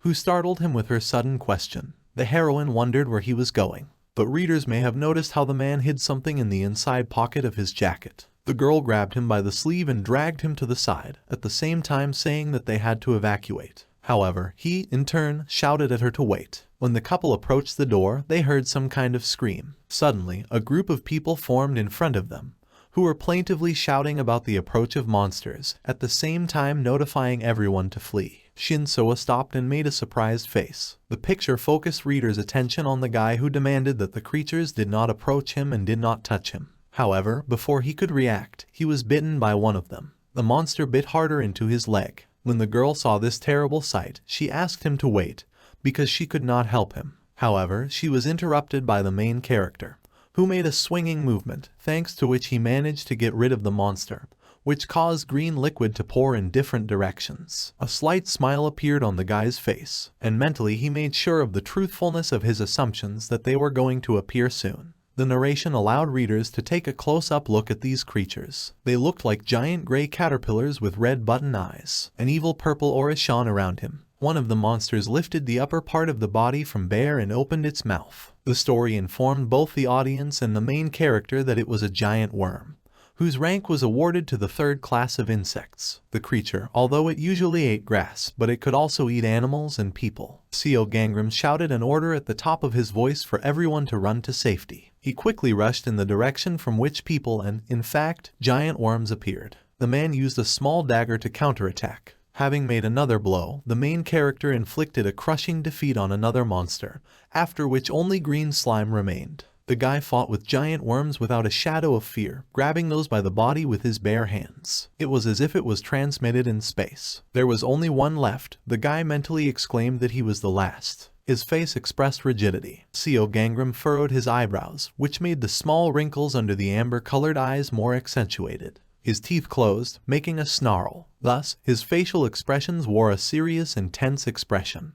But he was interrupted by someone's screams. Someone behind him was shouting at the top of his voice, calling for help. The main character turned his head over his right shoulder and alerted his gaze, somewhat surprised that there were more monsters there, because it seemed to him that he had coped with all of them. The guy with a rapid speed went behind the wall, from where the noise was heard. He made it clear to the stranger that if he didn't want to die, then he should grab onto something, because these insects weren't that strong. However, when he appeared closer to the source of the screams, the man was pretty much set up. Something caught him by surprise, because readers could see how his expression took on a dumbfounded appearance. His amber-colored eyes froze in surprise, a small drop of sweat rolled over his skin, and his lips were completely closed. After a short period of time, a new episode informed readers about how some girl in a red long skirt was holding a fire extinguisher in both hands. As it turned out, she used it to eliminate the emerging threat in the form of a giant worm. The people surrounding the heroine were watching her closely, and the so-called improvised weapon was covered with green slime. It was Shin Soa. The girl raised her head and pulled a happy smile from ear to ear. She said her thoughts aloud, according to which the monsters did not really seem, because she also managed to defeat one. The surrounding people asked a question in unison, making sure that this fragile Shin Soa had eliminated the giant worm on her own. But the main character, in turn, laughed. He was genuinely happy for the future head of the Flying Tiger sect. Seo Gangram closed his eyes and replied that nothing had happened when the girl asked him about it. As it turned out, the man was betrayed by his own thoughts. A remark rang out in his mind, according to which the main character found it funny to see someone capable of killing dragons rejoicing in something like this. The story focused readers' attention first on Seo Gangram, who addressed a group of people, informing her that the stairs were now free. He pointed at her with his left hand in a gesture for them to start moving in her direction. The man continued talking, trying to convey to them that they would need to get down before more monsters came running. And then the picture wanted the audience to look at Shin Soa, who continued to stand aside and hold a fire extinguisher with both hands. While all the people were trying to reach the stairs at a fast pace, she silently watched them. In the next episode, they thanked the main character and rushed to run as far as possible from a dangerous place that had recently been teeming with creatures. Seo Gangram squatted down and put away his dagger. His bright eyes were relaxed, and in the next moment, the guy gave himself up to his thoughts. As it turned out, in his head he came to the conclusion that while there was an opportunity, he needed to collect the spheres of souls. Next, the guy lowered his hands inside the monster, which caused the green slime, apparently an analog of blood, to come out. That's just the man managed to get small dark balls. Moreover, there were not a couple of them. Of course, they were low level, but it was a little more than Seo Gangram expected to get. The spheres looked somewhat like black pearls shining from the blue light in the room. Suddenly he was interrupted. Shin Soa turned to the main character, asking him a question. After a short period of time, it became clear to readers that the girl was interested in why he did not go down the stairs. She was standing in the middle of the corridor, putting a fire extinguisher next to her, and pointed in the direction of the exit. Such an unexpected appearance took Seo Gangram by surprise. The audience could see this by the surprised expression on his face and a quick wave of his left hand, in which he held the spheres. With this movement, he got rid of the green slime, and a second later put the purchased items in the left pocket of his jacket. The man asked her a counter question. He was curious about the reason why the heroine had not yet evacuated, to which she replied with a convincing tone that she couldn't leave Seo Gangram alone. Shin Soa took a deep breath and looked at her interlocutor. Her green eyes were pronounced against the background of dark skin from the shadow. The girl crossed her arms over her chest and began to listen attentively to the man who at that moment asked her if she was worried about someone she met just today. Apparently, the main character wanted to either distract her with this question or embarrass her. But he didn't succeed, because Shin Soa gave a positive answer in a calm tone of voice. However, Seo Gangram, in turn, continued thinking out loud. In the next episode, he again asked her a question, according to which the girl acted in this way, even if she did not know what else could happen. On its background lay the bodies of the defeated animals, which were on the green slime sprinkling the cold floor, and mentally the man came to the conclusion that his old acquaintance remained the same. He gave her his left hand, but she was about to say something about that being why they should. But they didn't let her finish. Seo Gangram interrupted her by calling her name. The main character mentally decided for himself that for this simple and obvious reason he needed to tell Shin Soa about something. In the next episode, the guy made it clear to her that they had something to talk about. His expression became more serious. Bright amber eyes were clearly visible against the background of dark skin from the shadow. His pupils were like a cat's, as if he was a predator that was hunting for its prey. In the next chapter, the guy turned to his interlocutor because he needed to tell her something. The girl looked at him and asked about what. Seo Gangram said out loud that Shin Soa's name referred to the third dragon stage. However, the girl interrupted him, asked him what he was going to do. The guy kept talking. This time, he replied that her attribute was a tree, and she had abilities with the name Woodleaf Method. A brown sign appeared in front of Shin Soa. Then he asked her if the window of fate had opened. The heroine was surprised because she saw something. The subject showed something about an ability called the Woodleaf Method. Suddenly he asked her if she would fill out the ad they had heard in the room.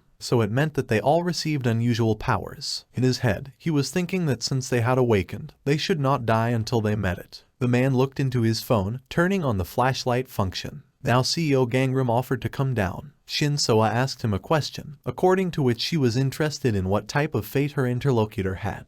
To which he replied that it would be better if they did not tell each other about the contents of their windows of fate, for the reason that others could see it. The girl gave a positive answer. The window of the main character's fate is the same as 5 years ago. It looks like he doesn't have the abilities he stole before his regression. Only one thing looked different. Currently, the guy has accumulated a huge amount of karma. This was probably the result of the theft of the destinies of 421 people. If Seo Gangram wanted to change the future, then he needed to use the stealing fate ability, but getting more karma now was dangerous. Karma accumulated when committing serious crimes, like murder or when using special skills. If too much karma accumulated, then the goal went beyond the border. The pair continued to move, and in his head, the man said that everyone who crossed the border suffered. However, Shin Soa replied out loud that they were not alone. A mysterious silhouette of a man fell in front of their eyes. The girl ran in his direction and shouted that they would help them get out of there. However, there was a giant worm behind him, which the main character managed to eliminate. It was lucky that he was the only one here. The easiest way to check whether he is alive or not is to activate the Stealing Fate ability. As it turned out, the current number of people killed was 1. In his head, Seo Gangram was thinking about what looked like they had decent abilities. If they had awakened, they would have been able to survive. The guy decided to use the new power of fire control, earning karma. They were perfect. Moreover, according to the man,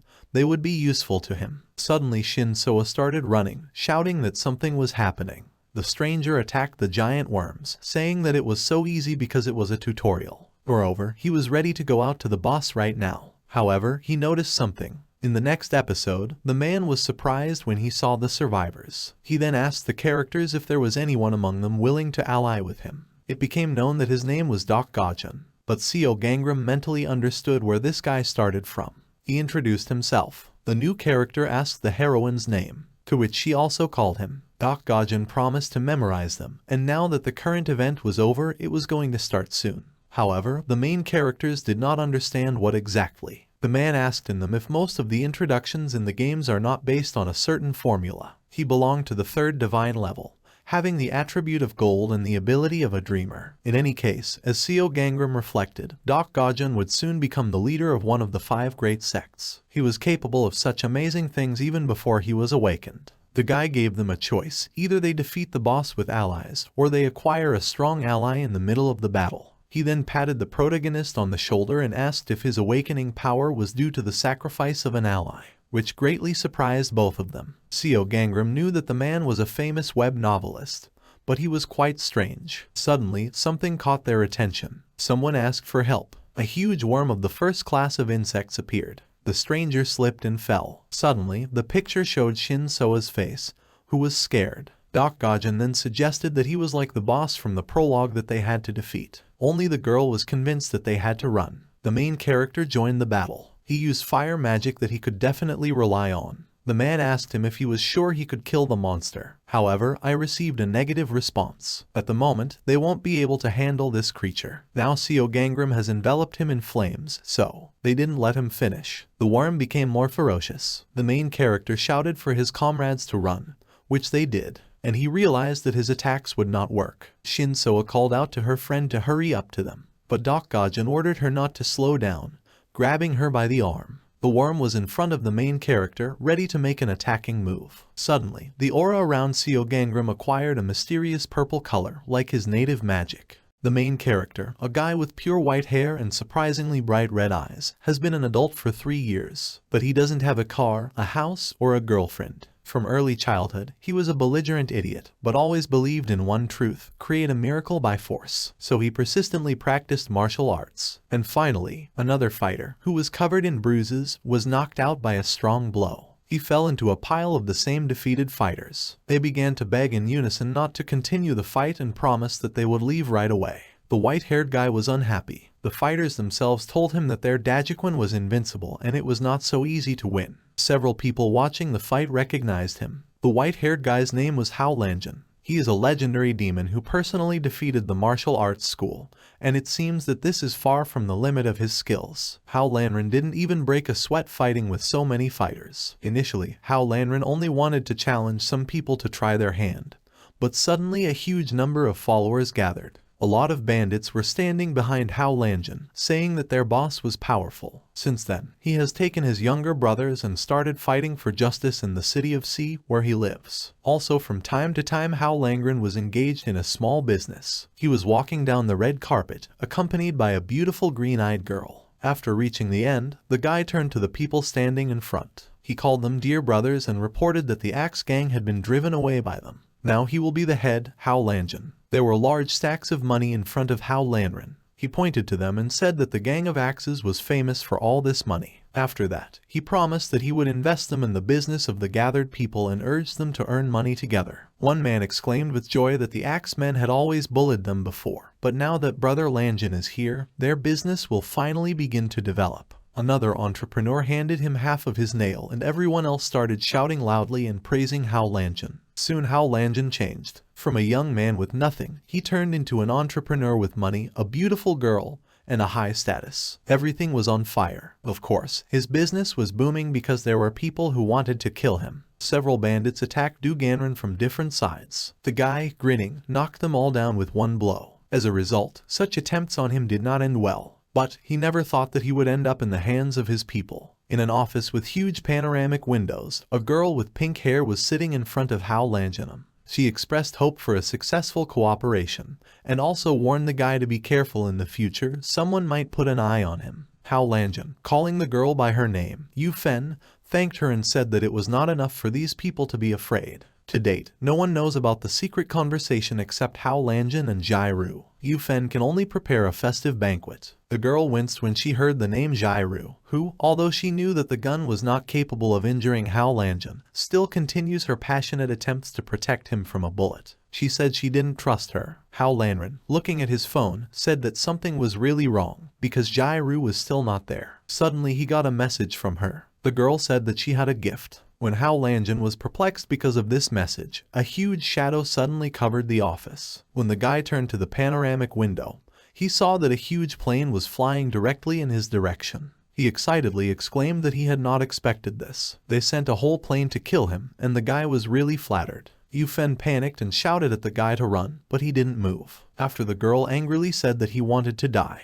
But Hao Lanren knew that the plane was broken and it was too late. And, saying that his slogan is to be an optimist, she concentrated all her strength in her fist. Then the plane crashed into the building. Hao Lanren hit him on the iron nose with all his might. From the large shock wave, glass fragments and ruins flew in different directions. As soon as the guy was glad that he was able to repel heavy equipment, everything went out. A bright light appeared in the dark space, illuminating Du Ganron's hand, who thought he was already dead. The guy, opening his eyes, saw that he was in an unknown space. He looked at himself and, realizing that he was still alive, was surprised by this. Hao Lanren knew that if you don't die in a disaster, you will be blessed. After all, the guy's blessing is called the Champions League. As if a lot of girls began to appear in the game menu in front of him, the goddess of the system, the beautiful sister Chuan, a cute little girl, and even more heroines that can be opened. There is not only a lot of beauty here for Du Ganron, but also full of advantages, because there will be even more girls soon. And as soon as the guy thought that he could enjoy the blessing of all these people this time,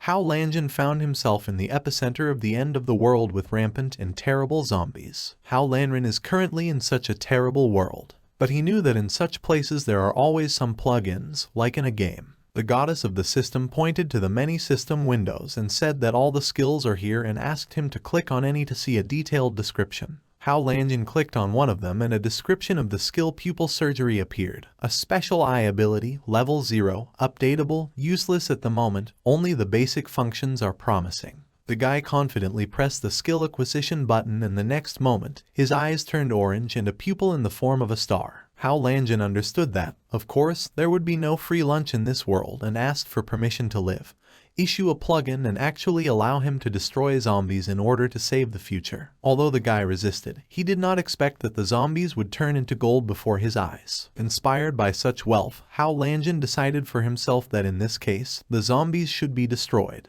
The real option of becoming rich is not a dream. It is feasible. The guy in euphoria began to spin in gold, asking the game not to stop him for anything, because he just wants to be an apocalyptic worker. The essence of money in this bloody world was very great. They are necessary, for example, for pumping skills. The goddess of the system reported that since the first pot of gold was obtained, the skill of pumping the pupil technique was activated and the function of the Hitomi gate became available, to return the owner to the real world. Inspired by such prospects, Hao Langen asked the goddess of the system how much nitrogen he was allowed to use. The girl grinned and replied that it was inexpensive. Each trip requires only 100 million gold, and for such a fee, the guy will stay in the real world for only 24 hours. Hao Langen was upset. He realized that gold is very useful for him, but now the guy is too poor. Hao Lanren decided to make a plan for the future for himself. Watch how he destroys zombies for the rest of his days, form a women's team and eventually make a huge fortune. A faint spot of light sparkled in the dark. As the light grew brighter, it illuminated the outstretched hand. After opening his eyes, Hao Langen did not understand where he was. Looking around, he suddenly remembered that he had just died. A picture of a huge explosion and a guy standing in its epicenter immediately appeared in my head. The guy did not believe that Hao Langen could die, because he could not imagine that he would be killed in front of his people. The guy started producing past events in his head. He was sitting in his spacious office and Yu Fen was sitting in front of him. She said she hoped for their fruitful cooperation and warned him to be careful, because maybe someone was targeting him. Hao Lanjun thanked the girl for her concern and said that these people could not get to him. Besides, apart from them, only Jairu knows about this meeting. After that, the guy ordered Yu Fen to prepare everything for the evening of the celebration. However, the girl did not trust Jairu, despite the fact that she protected him from being shot in the back. Hao Lanjun agreed with the girl, saying that Jairu is not all clean. Besides, she should have already arrived at them, but she is not there. Suddenly, a message came to the guy's phone, and he was surprised that it was from Jairu. The girl wrote that she had prepared a gift for him and he would arrive right to him very soon. When Hao Lanren was surprised by this, behind him, in the huge panoramic windows, the silhouette of a huge plane appeared, flying straight towards them. The guy jumped up abruptly, and when the plane had already crashed into the building, he exclaimed joyfully that they had spared no money to kill him, because they had sent a whole plane. Yu Fen started screaming and begging the guy to run away from here faster. But Hao Lanjun knew that it was too late, because the plane was already right in front of his nose and they would not have time to escape. Saying that his motto has always been, "I accept the fight," he hit the plane with all his might on the iron nose. Having replayed these events in his head, Hao Lanjun was upset that he could not overcome the plane with his bare hands. But he knew that Jairu would never dare to get rid of him like that and realized that someone decided to take advantage of her. The guy made a promise to himself that when he got a chance, he would find this person and he would answer for everything. The next moment, a system notification appeared in front of Hao Lanjun, like in a game, which said, "Hao Lanjun. He died on the 25th of May. You have been chosen by the system as the savior of Doomsday and are gifted with rebirth in the world of the apocalypse. When you complete the main task, you will have a chance to return to your world. If you refuse to accept fate, your world will be destroyed." Hao Lanjun, after reading about the rebirth in the world of the apocalypse and about the main task, was surprised by this. Besides, if the guy refused, then his world would be destroyed along with him, so he had no choice. He decided for himself that if he was given a chance to be reborn, then he certainly would not refuse. The guy pressed the button to accept the rules of the game. The next moment, a girl with long blue hair appeared in front of Hao Lanjun. She introduced herself as the goddess of the system and greeted the guy in the space of the system. The girl said that the next step would be to transfer to the world of the apocalypse, but before that she would briefly describe the situation with the world of the apocalypse. 2030th year, a special drink has spread all over the world. There were a lot of people on the busy street with orange cans in their hands. None of them knew that this drink had terrible consequences. One man suddenly fell to the ground. In the next moment, his skin began to rot, his eyes turned red and his gaze became inanimate. People who drank even a drop of this drink turned into zombies. Zombies feed on blood and flesh, so they began to attack civilians. People bitten by them turned into zombies and the virus continued to spread.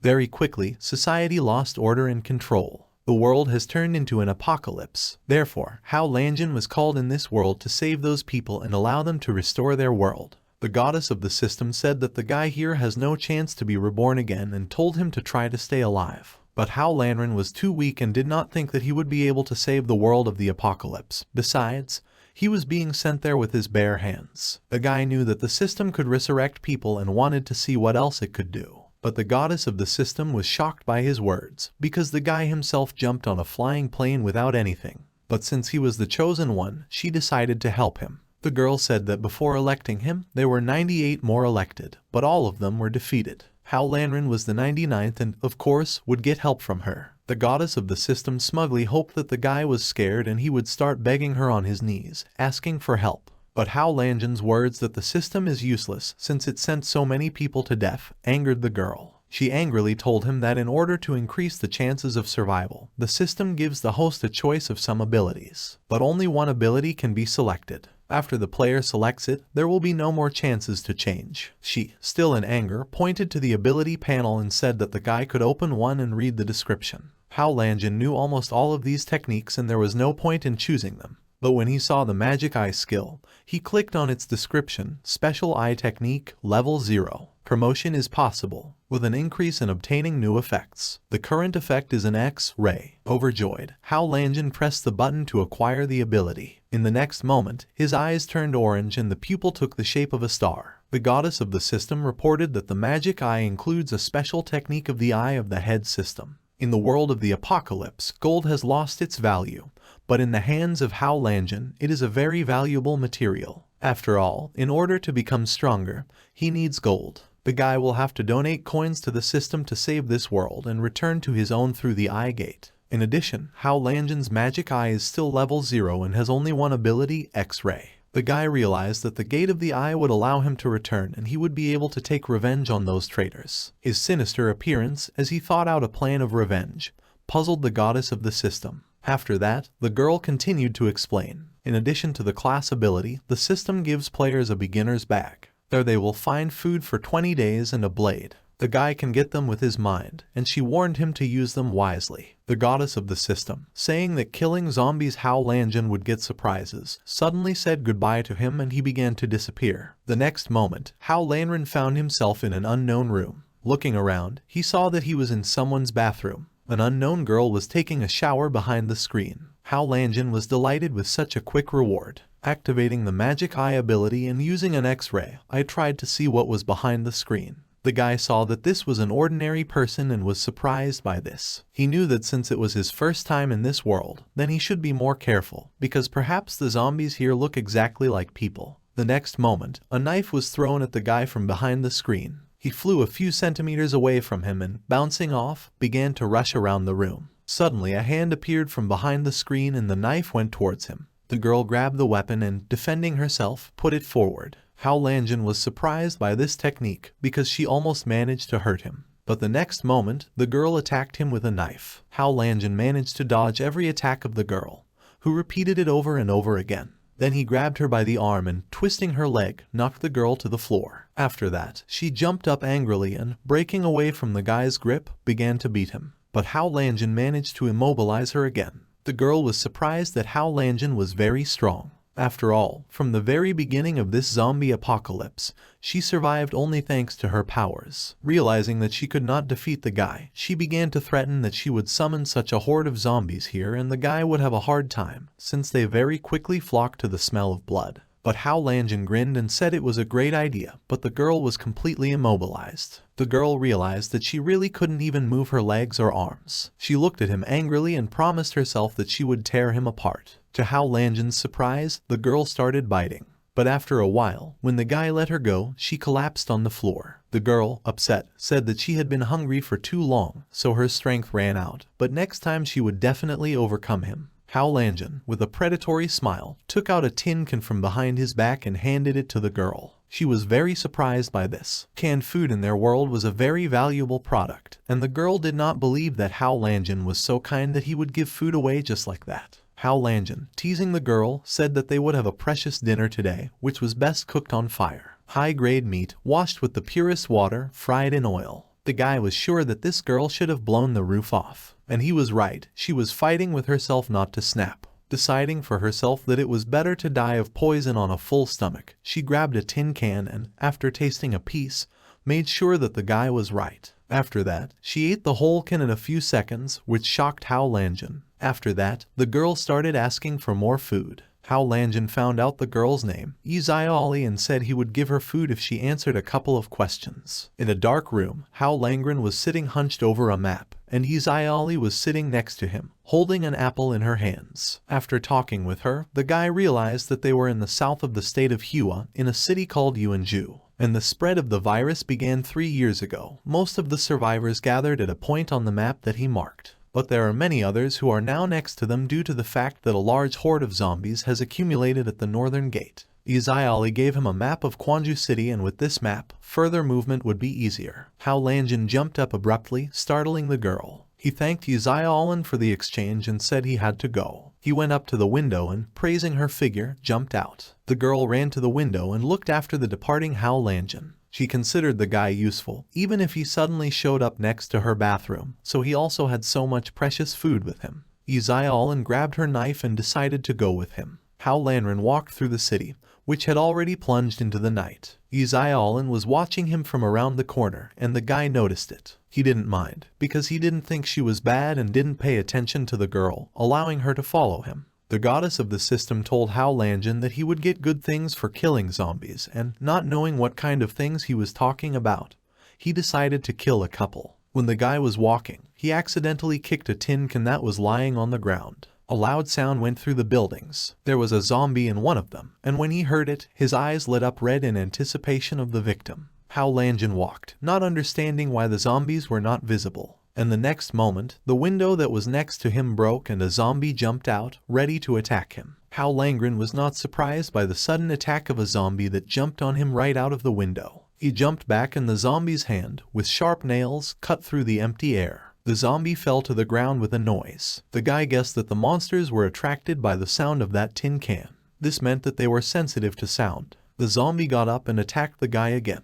He managed to dodge. Hao Lanjin put his hand forward and, summoning a weapon, a blade appeared in his palm. He headed towards the zombie at great speed and at one point cut it into pieces. When the guy wanted to rejoice at his victory, he saw that the zombies were capable of regeneration and the limbs were reformed. Hao Lanjin started running away from the zombies in a panic, but he quickly caught up with him, was going to strike again. But the guy cut off his hands with his blade. 2 limbs fell to the ground, but they immediately grew back and the zombie started chasing again. No matter how many times Hao Lanjin cut off the zombie's hands, he, with the help of regeneration, restored them again and again. When this happened again, the guy realized that he needed to change tactics. He threw the blade behind his back and got into a fighting position. And with the help of one of the terrifying heaven strikes, he was going to hit the monster with all his might. The zombie was shocked by Hao Lanjin's sudden melee attack and put out his hands to protect his face. But even this did not help to avoid the huge strength of the guy. The zombie's face distorted under his fist and then completely exploded. His body fell to the ground, with a huge dark spot instead of his head. Hao Lanjin knew from numerous games that the only weak point of a zombie is its head. When the guy approached the body, the next moment, a lot of gold poured out.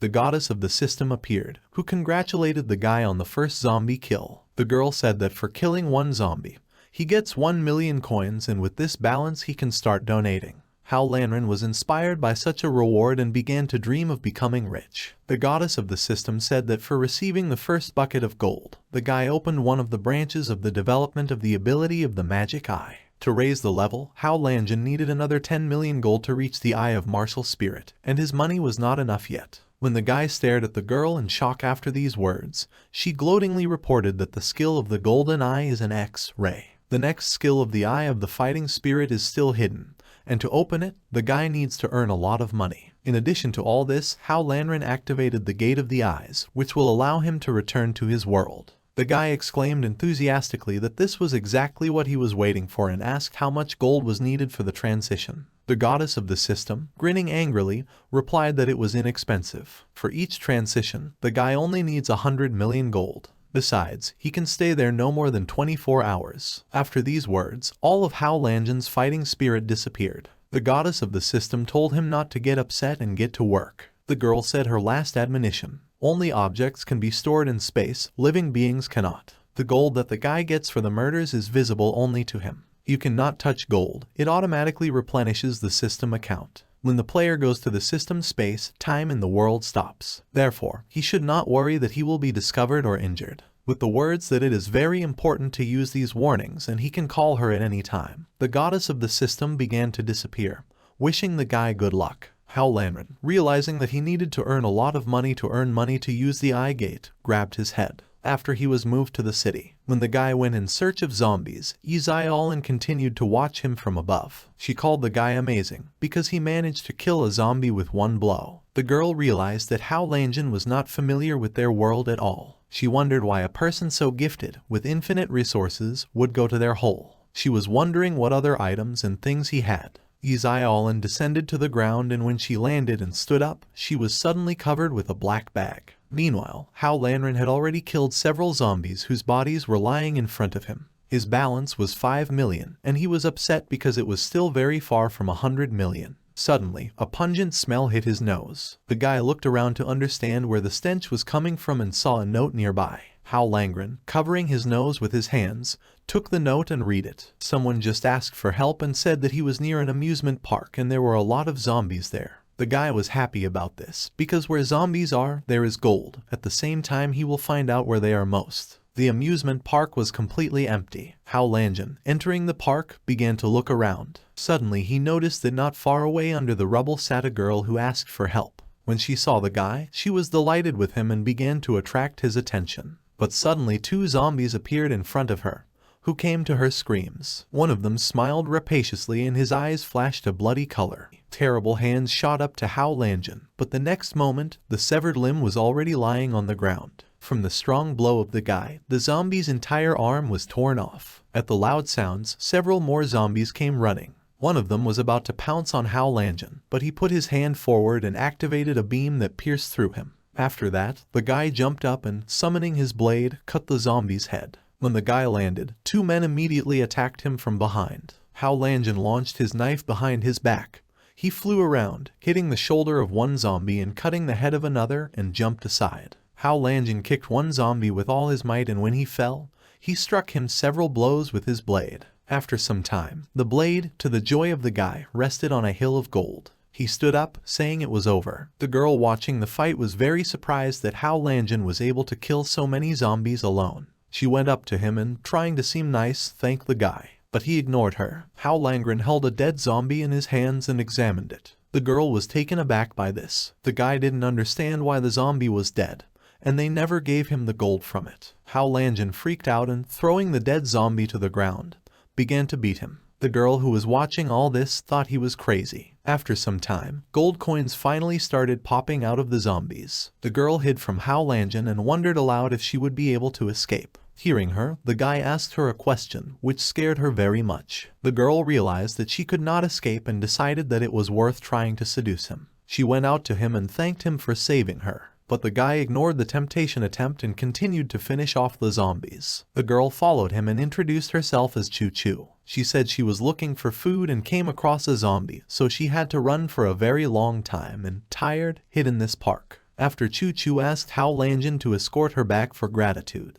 The guy was inspired when he heard about the award. He asked what kind of gratitude he was talking about. But, realizing that the girl would not give him gold, he was upset and was about to leave. Choo Choo insistently followed him and, grabbing Hao Lanjin by the hand, told him that he was obliged to accompany her. But the guy refused. Choo Choo was shocked, because for the first time her unsurpassed beauty did not work. Then she, saying that she would take measures for his consent, clapped her hands. Suddenly, several girls appeared, who had been hiding all this time and surrounded the guy. One of the girls who surrounded Hao Lanjin said that Choo Choo had brought a handsome man to them. She called him a real diamond and approached him. Other girls picked up and started praising him. The guy melted from so many beautiful girls. Choo Choo, seeing that Hao Lanjin was being beaten, asked Sister Hong Ying not to offend him. But Hao Lanjin didn't mind. Choo Choo was surprised, because he seemed to her a cruel brute.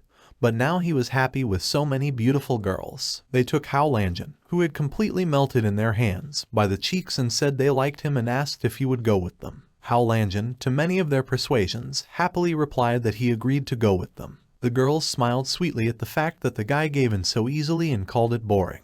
They understood that he was too strong and they had to deal with him when he was distracted. Each girl had her own weapon. When Sister Hu Ying ordered the girls to attack, they suddenly discovered that their weapons, which they had hidden, had disappeared. When they were looking for him in a panic, Hao Lanjin, who broke out of their entourage, told them not to look for weapons. He sat contentedly nearby and held it in his hands. The girls were surprised that Hao Lanjin was pretending. The guy said that he had already revealed their scheme a long time ago, 10 minutes ago. As soon as Hao Lanjin came to the amusement park, he immediately felt something was wrong. Later, he saw a girl who was hiding. Even though she was surrounded by zombies, you could tell she was scared. So the guy decided to look at her with his magic eye. Hao Lanjin saw that the girl had a tranquilizer in her pocket, which does not work on zombies, but works fine on ordinary people. But it was too dangerous to go out alone as bait. Therefore, Hao Lanjin realized that her partners were somewhere nearby. A couple of them hid nearby, in the bushes nearby.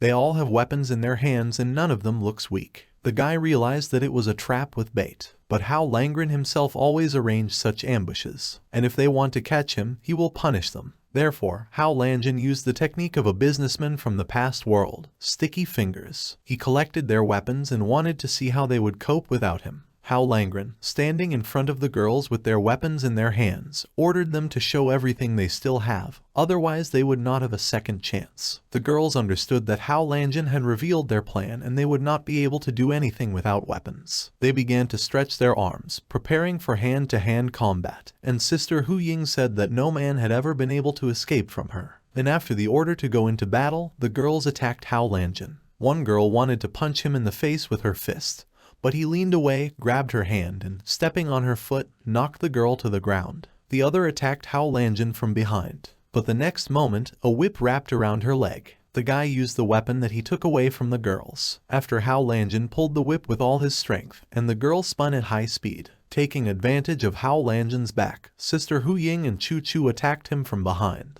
The two of them were going to attack him with a kick, but even so, the guy remained absolutely calm. Sister Hu Ying and Chu Chu were going to attack Hao Langren from behind, but in an instant he was behind the girls and their feet hit an empty place. Then they saw that their hands were handcuffed. The girls were shocked by Hao Langren's speed. The next moment, a knife was pointed at them. When Sister Hu Ying ignored the guy's order not to move, he hit her on the back of the head and she fell unconscious. Isaiah Allen watched Hao Langren through a small telescope. They were surprised that the guy was able to resist such beauties and did not think that he would not get caught. All the girls who were defeated and tied up were sitting in front of Hao Langren. The guy didn't understand why all the living people he met turned out to be women. Sister Hu Ying started threatening him in anger, saying that they were from the Black Lily Gang and he deserved a lot of punishment for such actions. Hao Langren also said that they are more like a gang of black hearts and if the girls do not answer his questions, he will feed them to zombies. Hao Langren squatted down in front of Sister Hu Ying and said that from their clothes, it could be understood that not only Chu Chu acts as bait for men.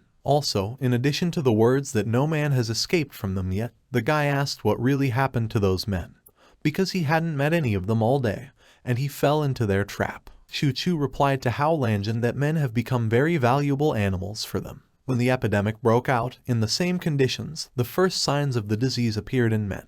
Less than a few months later, 2/3 of the male population of China turned into zombies. They were becoming fewer and fewer. Due to the fact that men are more susceptible to infection, they have become on the verge of extinction. Therefore, the tribes of survivors consist of women, and men, of whom there are few left, have become a very expensive resource. Later they turned into hard workers who slowly disappeared. Hao Langren realized that things were much worse here than he had imagined. Because of the danger of infection, a small amount of food, even the women went berserk. No matter how strong a guy is, it's very difficult to survive here alone, not to mention saving this world. Suddenly, the guy realized he can rebuild the society of this world and create an army of beauties. Suddenly, strange sounds started coming from the old car. When Hao Langren wanted to use his magic eye, he saw that a lot of zombies were coming at them. The guy realized that they were attracted to their battle. He was delighted with such a large number of monsters because they were given gold for them. One zombie jumped up and wanted to attack Hao Langren from the air, but he summoned his blade and cut the monster in an instant. After that, several more heads fell to the ground. But suddenly the guy heard a scream. The bound girls were very scared of the zombie that was very close to them. Sister Hu Ying tearfully begged Chu Chu to save her.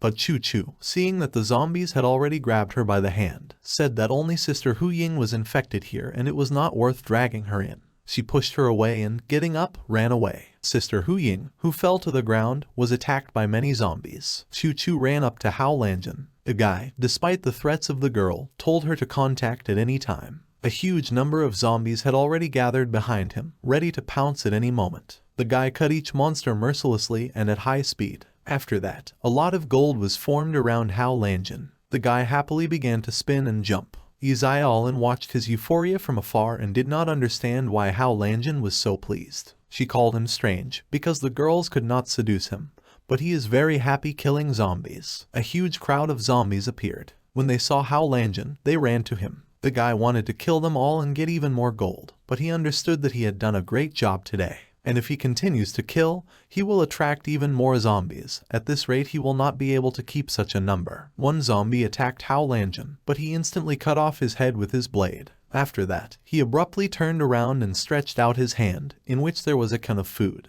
Isaiah Allen's mouth watered when she saw the canned meatballs. Hao Langren shouted to her that if he had died, she would never have gotten those cans. The girl, taking the hint, shouted that she would come to him right away. Allen got on the motorcycle and started it, headed towards Hao Lanjin. The motorcycle, accelerating at a tremendous speed, flew up from the springboard over the crowd of zombies. The girl sitting on it confidently pointed the steering wheel towards Hao Lanjin.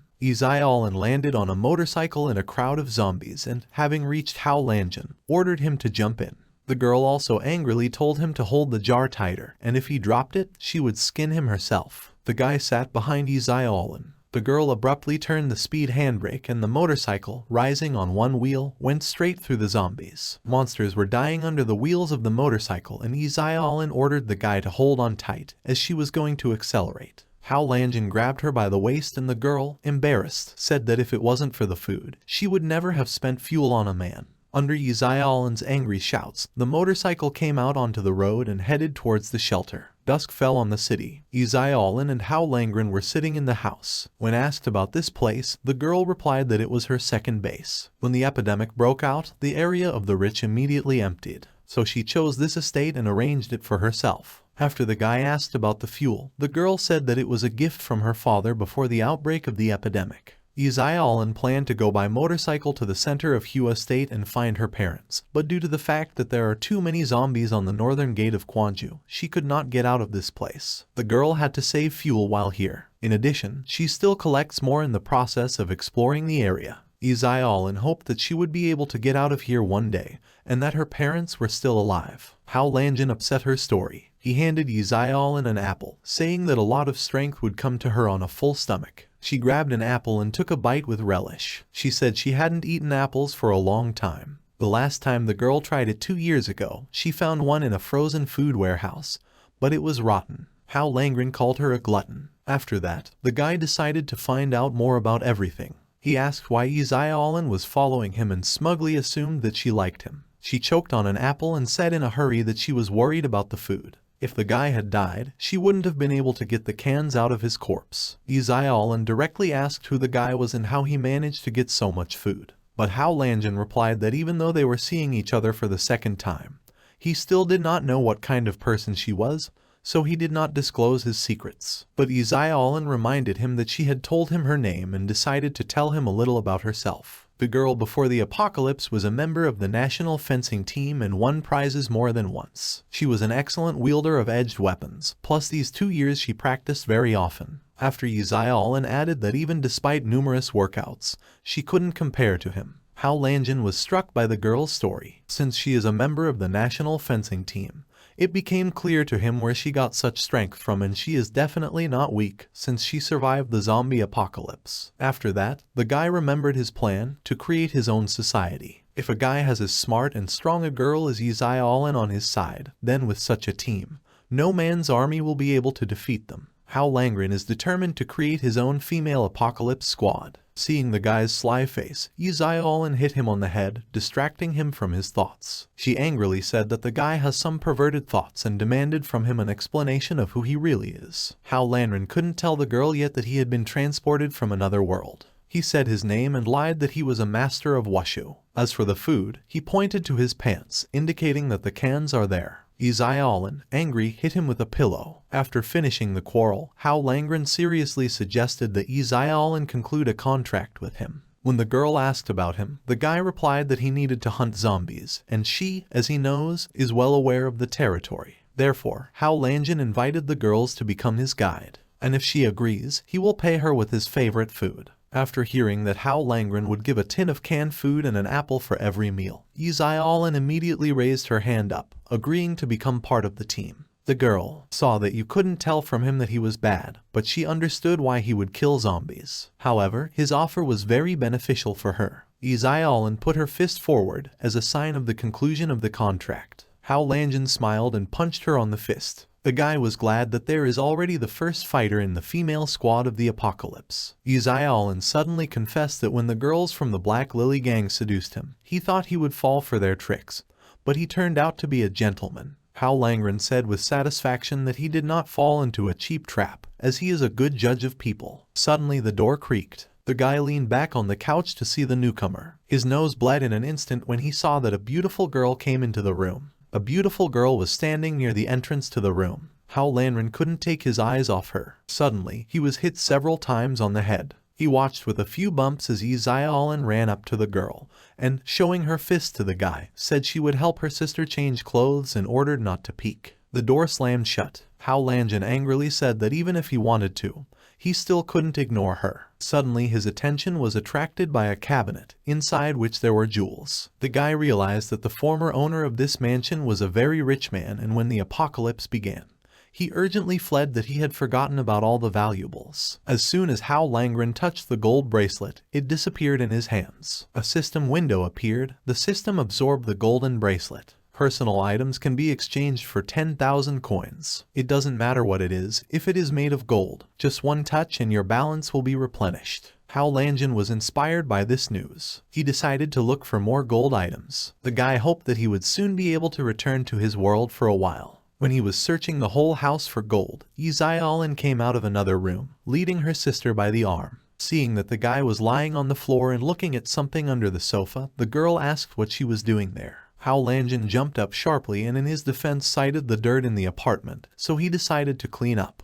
Izayalin was surprised that he decided to start cleaning at night. He cleared his throat, made a solid appearance and declared that he was a real gentleman. Izayalin was shocked by what was happening while the girl behind her, embarrassed, tried to hide behind her back. After a while, the girls sat down on the sofa and Hao Lanjin sat down opposite them. Izayalin's twin sister introduced herself as Izayaomai. She apologized for the incident, explaining her appearance by the fact that they rarely have guests. The guy said there was nothing wrong with that. Izayalin exclaimed in anger that Hao Langren himself should beg for their forgiveness. But Izayaomai reminded that he is an important person who shared food with her and now he is an important guest. After hearing about the food, Izayalin started dreaming about different kinds of delicious food. She, resigned, said that she forgives him only this time. The two sisters reminded Hao Lanjin of an angel and a demon because of their different characters. Izayomai asked the guy to tell her how they met her sister. As soon as he wanted to say that they met for the first time in the shower,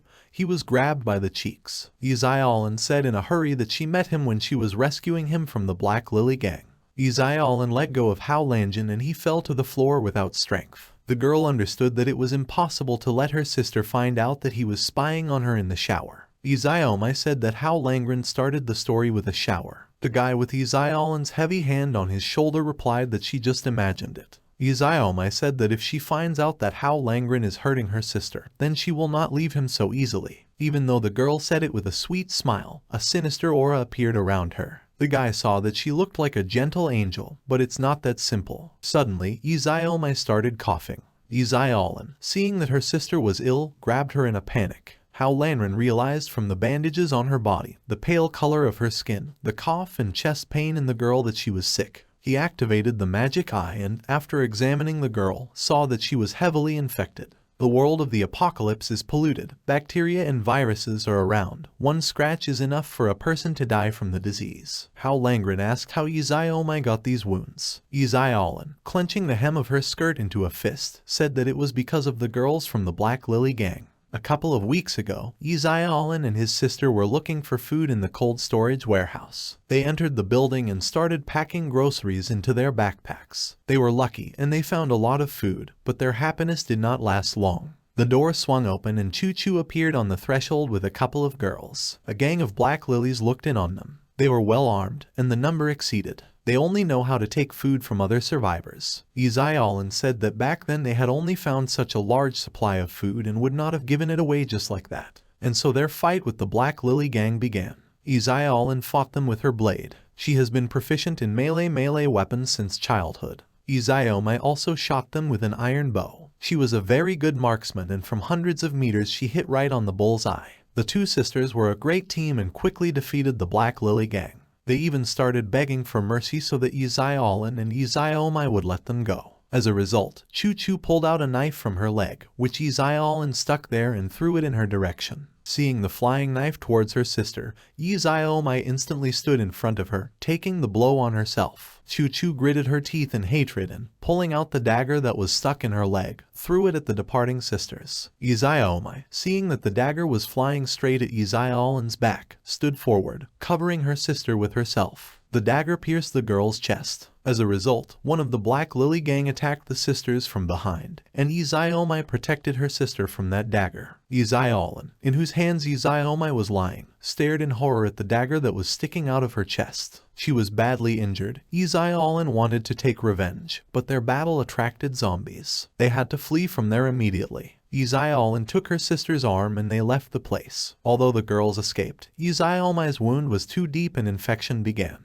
Izaolan was digging through the shelves of the closet of an unknown house in a panic. They only needed penicillin to stop the infection, but she couldn't find him, which made her sister feel worse. Izaomai weakened. Every day she can't sleep. Maybe soon she won't be able to hold on anymore. Izaolan tearfully started asking Hao Lanjin for help. She hoped that since he had ways to get a large amount of food, then maybe he could find a cure. The guy knew that Izaolan was a strong girl, and with Izaomai's shooting skills, his army would become even stronger. He was glad that Hao Lanjin's female squad would be replenished with another strong fight, and he was obliged to save the girl. Hao Lanjin was thinking about how to get the medicine. In his world, he will find what he needs, but he doesn't have enough gold to open the gates. He told the sisters that he would give them medicine, but in exchange they should find him gold. Izaolan was surprised by this. Gold for them was a useless trinket in this world, and she understood why he had given it up. Hao Langren replied that as soon as they found the gold, he would find the right medicine, and why he needed it should not have bothered the sisters. The guy also promised to bring them such food, which is not in their world. Hearing these words, Izaolan drooled, and she agreed. Izaomai considered Hao Lanjin's suggestion. This guy is ready to share even food, and if he was against them, he would have attacked long ago. The girl did not consider him bad, and in the world of the apocalypse, everyone has their secrets. She decided that if he helped them live longer, then they didn't need to learn anything more about him. Izaolan and Izaomai agreed to Hao Lanjin's proposal. One of the sisters reported that she knows about the presence of a casino, which is located in the west of the city. This is the first casino in Gwangju and usually used gold instead of chips, so she was sure that there was the largest stock of jewelry for today. But Izaolan rebuked her sister, saying that there was a huge nest of zombies there. But Hao Lanjin was happy about it. If he kills everyone in this nest, he will definitely get home very soon. The guy confidently said that they would go there and he would personally deal with the zombies. After that, he put a lot of cans and apples on the table, saying that he needed to rest one evening and in the morning he needed to go to the casino. The sisters happily agreed to the plan. The black sky was visible outside the window. Only a couple of rays of the sun were coming out of the horizon. Izaomai was sleeping restlessly, her face flushed and covered with perspiration. At this time, Hao Langren was standing on the balcony, looking at the sky and thinking about his past life. He didn't know what had become of his company, but he knew he should go back and find out all the details. He must find out who took advantage of Jairu to get rid of him. Izaolan was watching the thoughtful guy. She was looking for a cure for her sister and came across the girls from the Black Lily gang. She had to wash off the blood so as not to attract zombies. The girl considered it a great luck that Hao Lanjin was there and helped her. Even though he broke into the bathroom while she was washing, she felt safe with him. Strange sounds were heard. Izaolan and Hao Langren immediately realized that something was wrong here. The guy instantly activated the magic eye skill and saw that a gang of black lilies was coming towards them in the distance. Each girl was armed, and the head, a large woman, had a machine gun on her back. The gang reached the bars, and the head abruptly stopped the movement. In front of them was a zombie who was trying to get through the bars. When he noticed the girls, at the same moment a bullet pierced his head. The head of the Black Lily gang held a pistol in her hands and gestured to the others that they should go in 2 columns and pointed to the house where Hao Lanjin and the sisters were. The Black Lily gang was approaching the house. Hao Lanjin was shocked that Chu Chu had brought an entire gang squad to take revenge on him. Izaolan, seeing the people approaching, wanted to run to her sister, but Izaomai was already standing nearby, sorting out the weapons. She said they needed to leave with Hao Lanjin as soon as possible. Hao Lanjin counted the girls walking and was surprised by their number. Besides, they were well armed and I was glad that I escaped from them then. But he understood that Izaolan and the injured sister would not be able to survive. Suddenly he had an idea. He scored a lot of gold for killing zombies and decided to buy something. The guy appeared in front of the goddess of the system. He asked if he could improve the magic eye now. The girl said that he had 31 million on his balance sheet and for 10 million he could improve the magic eye to the eye of the fighting spirit. Satisfied, Hao Lanjin agreed to the improvement. As soon as the guy pressed the upgrade button, his magic eye skill improved to the eye of fighting spirit. His eyes turned blue with a white cross in the middle. The goddess of the system congratulated him on the improvement of the eye and informed him that the abilities of the eye of the fighting spirit were transferred to his memory. Hao Langren said with a sinister look and confidence that he would defeat the Black Lily Gang.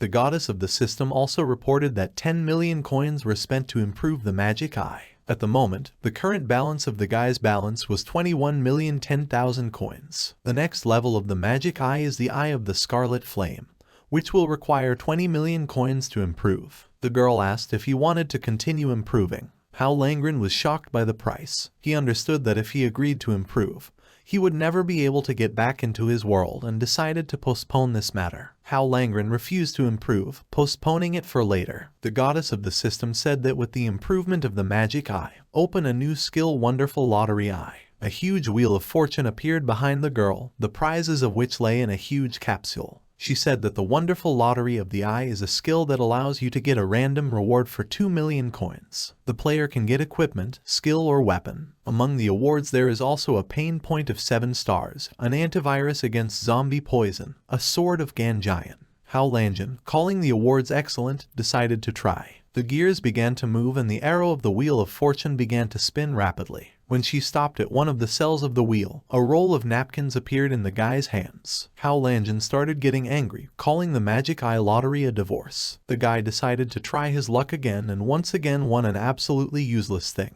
Not resigned, he turned the wheel of fortune again. Hao Langren's balance was decreasing. Now he had pink bikinis in his hands. The guy, not understanding, began to study subjects. An idea suddenly popped into his head. Izayalin pounded on the door of the room with her fist, calling Hao Langren. Her sister was standing next to her, clutching her backpack to her. Izayalin, unable to stand it, moved away from the door and, speeding up, wanted to knock the door down. The next moment, the door swung open and Hao Langren stood on the threshold. Izayalin wanted to kick down the door with a run, but it suddenly opened. The girl fell on Hao Langren, who came out and, noticing this, blushed deeply. The guy was pleased that Izayalin, who was confused from embarrassment, was not going to get up. The girl, seeing his expression, hit him on the head. Izayomai reminded them of the Black Lily Gang that were already close. There were many of them, a large squad had come, and she was sure that their leader Lin Mulian had also come. She has a pistol with a silencer in her hands and it will be difficult to fight with her. Izayalin got up from the floor and confidently declared that today they would avenge their sister's wound. Hao Langren suggested the sisters not to get involved with them and said that he had an effective way to take revenge on the gang. When the girls asked about this method, the guy showed them the pink bikini that he won from the Magic Eye lottery. He said that their main weapon would be stunning. Izayomai was taken aback by such a suggestion, while her sister started hitting the guy, saying that they would never wear it. Hao Langren, trying to justify himself, begged them to listen to him. The Black Lily Gang has already come close to the house. The head of the gang, Lin Mulian, was informed that the guy and the twins who killed Hu Ying were in this house. Lin Mulian, behind whom the gang already had their weapons ready, said with a grin that this time they had nowhere to run. They hid near the entrance to the house. Chu Chu pulled the handle and the door opened. The Black Lily Gang entered the house. After reaching one room, Lin Mulian motioned for the others to stand still. Chu Chu, hearing some sounds there, was sure that Hao Langren was nearby. The head ordered the girls to prepare weapons. Then she and Chu Chu burst into the room. But then they were shocked by what they saw in the back of the room. Tapping her heels and gracefully stretching out both arms, the zombie, dressed in pink bikinis, stood in the pose of a ballerina. Her yellow hair fell back. Seeing this terrible picture, Chu Chu was horrified. The next moment, the zombie turned her head towards them and her blue eyes flashed in the dark. The zombie looked at the newcomers with her blue eyes and jumped down. When she stood up, a huge number of zombies appeared behind her. Chu Chu began to tremble violently with fear. She didn't understand where and how all these monsters had gathered. The next moment, the zombies pounced on them. Their red eyes flashed, in anticipation of new victims. Lin Mulian ordered the others to run. She herself started shooting at them with her machine gun. Suddenly a wounded girl came into the house and reported that they were surrounded. But she did not have time to finish, as zombies attacked her, who broke into the house. Chu Chu watched in horror as they ate the girl and did not notice that the zombies had crept up from behind. One of them attacked a girl standing next to Chu Chu. Chu Chu's face turned red. Panic seized her. She started telling herself that she didn't want to die. She clutched her ears, letting panic and terror consume her. Lin Mulian tried to shoot back at the zombies, but they did not end and came closer and closer to her. The zombie that summoned all the monsters was going ahead. Her blue eye began to glow brightly, illuminating the white cross. Lin Mulian didn't understand how the zombie was able to defend against everything. The next moment, Choo Choo slapped her across the face. She ordered the head to hand over the gun and began to scold her for the fact that, being under her protection, Lin Mulian could not really kill anyone. The head, in turn, said that if it wasn't for Choo Choo and her sisters, the Black Lily gang wouldn't have popped in here. The zombie watched as Lin Mulian and Choo Choo fought for weapons. She called this picture disgusting and reached back to take the cans. At this time, Choo Choo hit Lin Mulian on the head with a machine gun with all her might. When the head of the gang collapsed, Choo Choo picked up the machine gun. Then she saw a zombie running at her. She, frightened, started shooting from a machine gun. The weapon was shaking in her trembling hands. Lin Mulian, bleeding profusely, wanted to stop Choo Choo.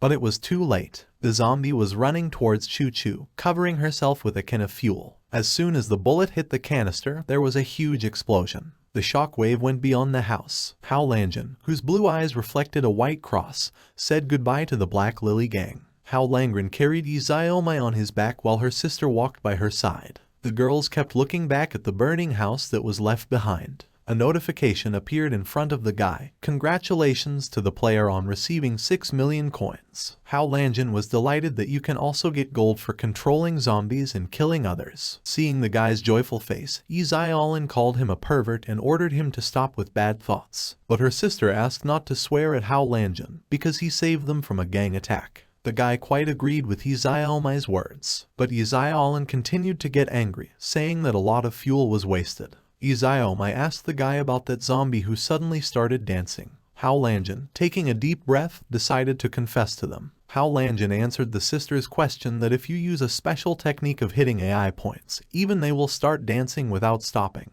and showed this gesture with his hands. However, this sign seemed indecent to the girls. They looked at him menacingly. Hao Langjun was covered in bruises, and there was a huge bump on his head. But even so, the guy breathed a sigh of relief. If he said he could control zombies, the sisters wouldn't believe it anyway. 20 minutes ago, Hao Langjun has just upgraded the magic eye to the Eye of Fighting Spirit. The goddess of the system reported that the improvement was successful, and the abilities of the Eye of the Fighting Spirit, the transfer and perception of the player into zombies. On the guy's question, the girl began to explain. The Eye of the Fighting Spirit is activated once every 2 hours. You can only take control of one zombie at a time. If the zombie is under his control, then he can see everything that is in sight. Hao Langjun did not think that he would get such a strong ability for improving a skill with which he could control zombies, and also see everything in front of his eyes. He was aware that the skill needed to be used correctly. The guy was sitting on the roof, looking around the neighborhood. He was not far from the manor. After seeing the crowd of zombies, he used the Eye of the Fighting Spirit. In front was a zombie with long yellow hair. Hao Langjun used the eye skill and, having moved his memories into her, the zombie began to look through his eyes. The guy who was in the body of a zombie moved his hands. When he was sure that everything worked out,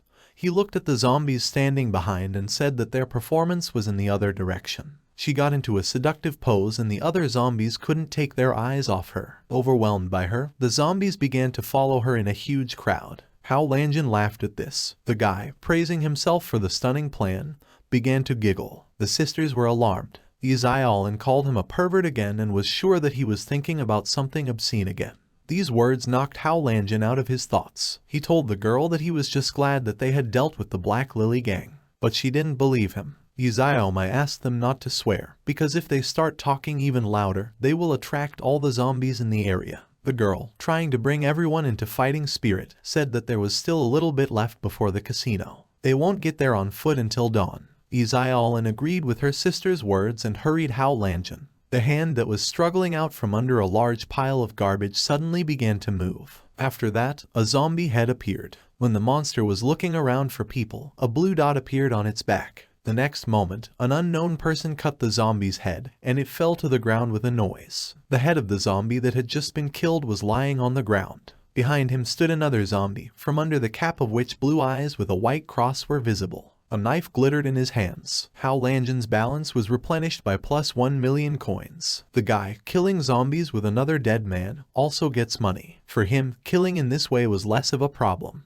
Hao Langjun killed 3 more monsters in the body of a zombie and his balance was replenished by plus 3 million coins. That's how they went forward, 3 and 1 zombie, killing other undead and approaching the casino. The sun finally rose and lit up the sky. There were a lot of zombies in the city. Hao Langren and his twin sister were watching him from above. The guy pointed to the door ahead and asked if they needed to go there. Izayalin confirmed his words, but a horde of zombies blocked their way. The girl said she would distract the monsters and ordered them to run to the gate. But Izayomai stopped her sister. She, holding an iron bow in her hands, asked her sister to provide everything to her. The girl pulled the bowstring and saw that there were too many zombies at the gate. A plan had formed in her mind. Not far from the crowd, she saw barrels. Izayomai aimed at them and launched an arrow. The arrow flew forward and, flying over the shoulder of one zombie, hit a barrel of fuel. There was a huge explosion. The zombie, hearing a loud sound, began to run to its source. The area in front of the casino entrance has become completely empty. Izayomai reported that there was no one in front of the gate. Hao Lanjin praised her for a beautiful shot, to which the girl blushed with embarrassment. Izayalin supported the guy and said that if her sister wasn't in a bad condition, she would have been able to hit the target from 1,000 meters away.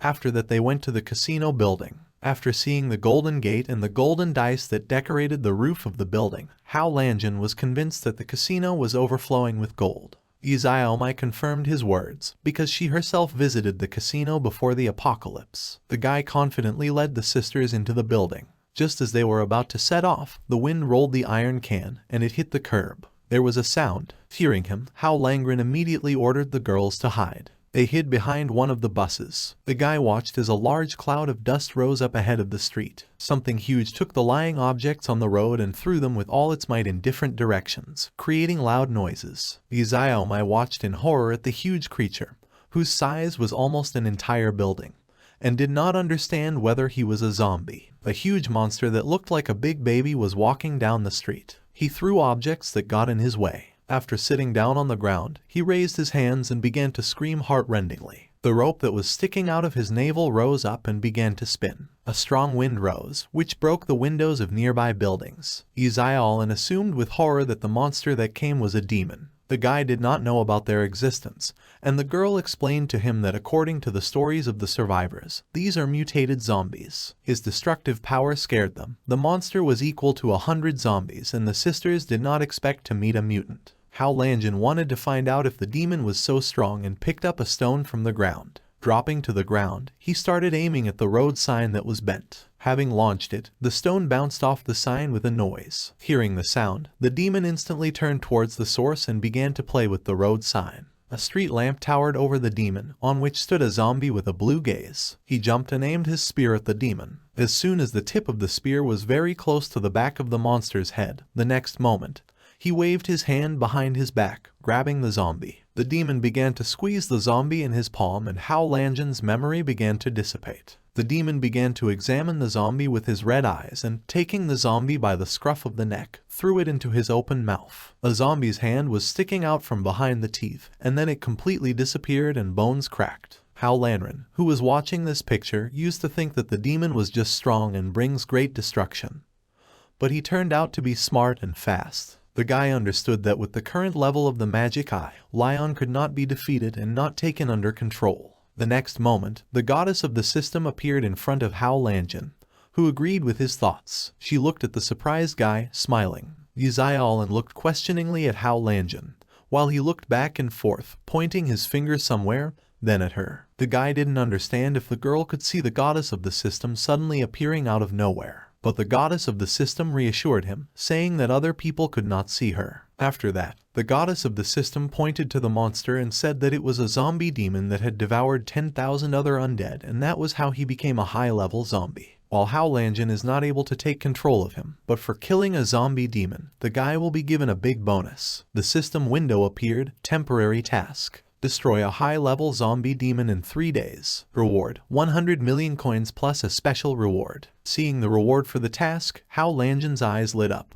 When the guy was thinking about a new task, he was suddenly distracted by Izayomai, who pulled his sleeve. The girl said that they should better bypass the zombies and go to the casino for gold in a roundabout way. But the guy confidently said that they would go for gold after defeating this demon. The sisters were confused by this. Hao Lanren understood that if they went after the gold, the demon might escape. But by killing him, they will not only get rid of a dangerous threat, but also earn a lot of gold. In addition, a bonus reward was given for the completed task. Suddenly, a plan matured in his mind. The guy picked up Izayomai and told the sisters not to worry because he had a plan. After, with a confused girl on his shoulder, he ran in the other direction. Izayolin, not understanding the guy's intentions, followed him. First they need to find a safe place to rest. There was an abandoned room near the casino. That's where they would hide from the demon and go straight to the casino from the other gate. Bypassing all the dangers on the way, they avoided meeting with a horde of zombies and, once inside, climbed to the 5th floor. There they found a rest room. She was far away from the zombie horde and safe enough. He pointed the sisters to the door and ordered them to wait there while he checked if there were any zombies nearby. He activated his skill and his left eye lit up with a white light. The guy pulled the handle and the door opened. The room turned out to be a bedroom, but the objects were scattered and everything was dirty. However, there was a black silhouette behind the curtains. Hao Langren entered the room satisfied that everything was going according to his plan.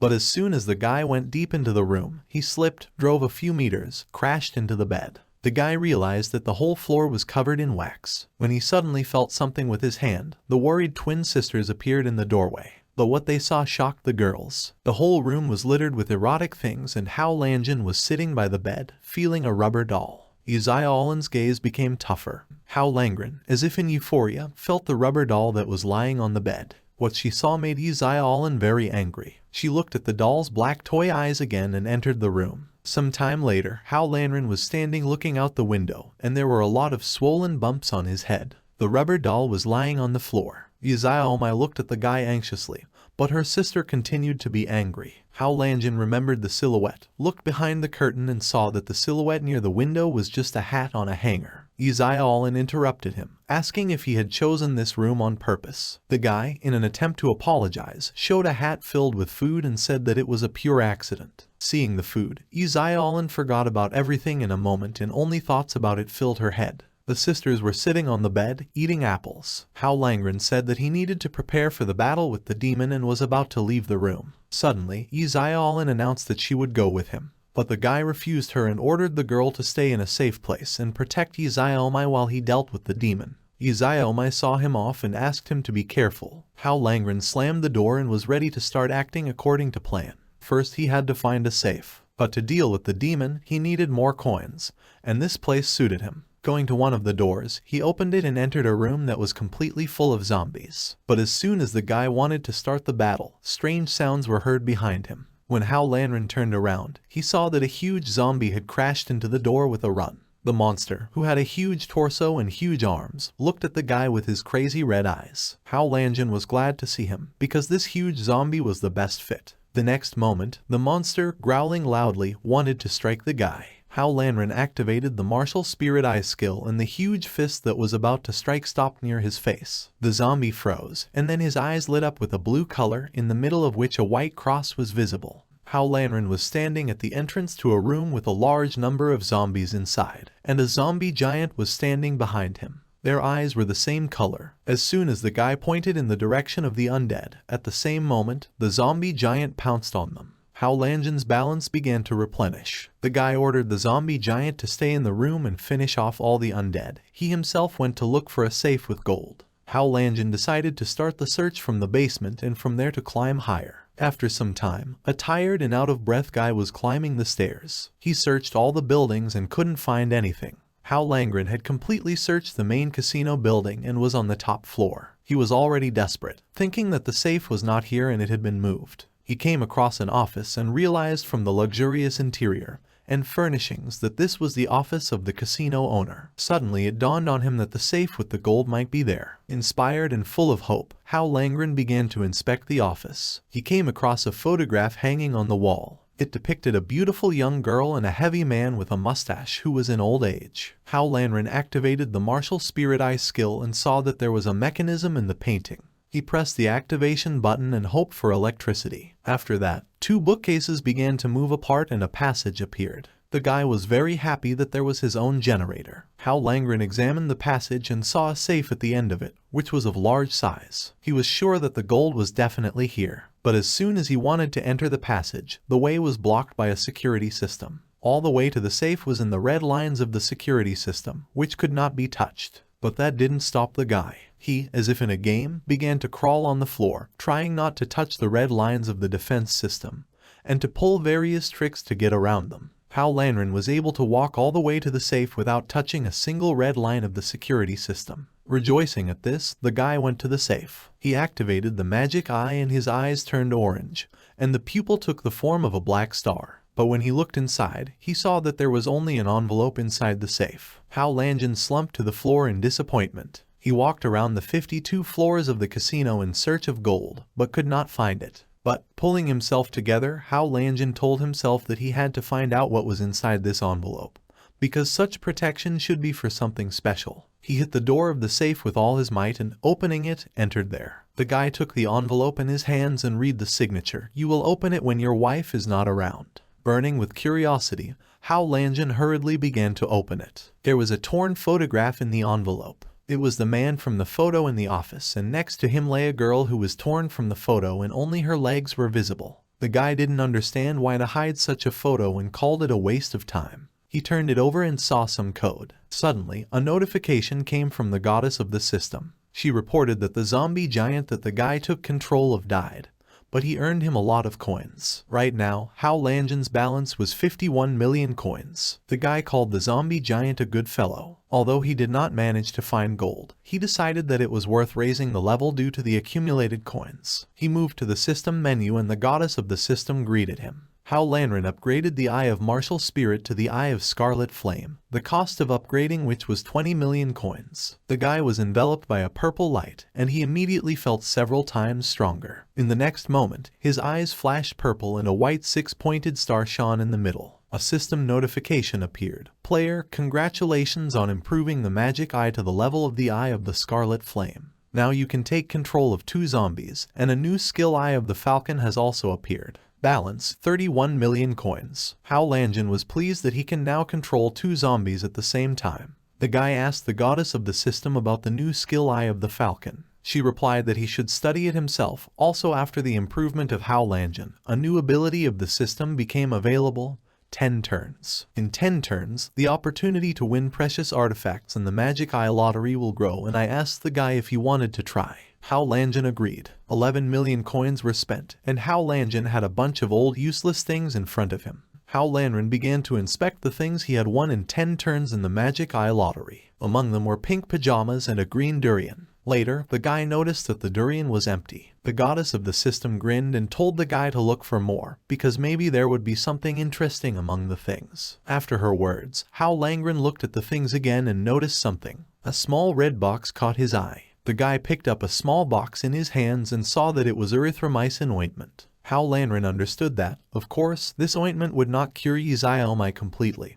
but at least it could stop the infection. When he put away the erythromycin ointment and looked up, he suddenly noticed that in the distance, among the things, there was a black box packed. The guy, having opened and looked at the object, could not believe his eyes. After some time, Hao Lanren reappeared in front of the broken safe door. On his back hung a black box tied with a red ribbon, and in his hands he held a package. The goddess of the system thanked the guy before he left and told him to return to their casino again. When Hao Lanren was about to leave the corridor, the zombies entered the office. One of them had a very long and scary tongue. Hao Lanren immediately realized from the sounds that zombies had broken into him. Turning around, he saw that the zombies were already at the passage to the safe. He knew he could deal with the zombies, but if he touched those red lines of the defense system, he would be killed immediately. At this time, the zombies noticed Hao Lanren. One zombie went crazy when he saw a new victim. His mouth opened and the terrible tongue began to move disgustingly. His red eyes greedily examined Hao Lanren. The next moment, he started running towards the guy at high speed,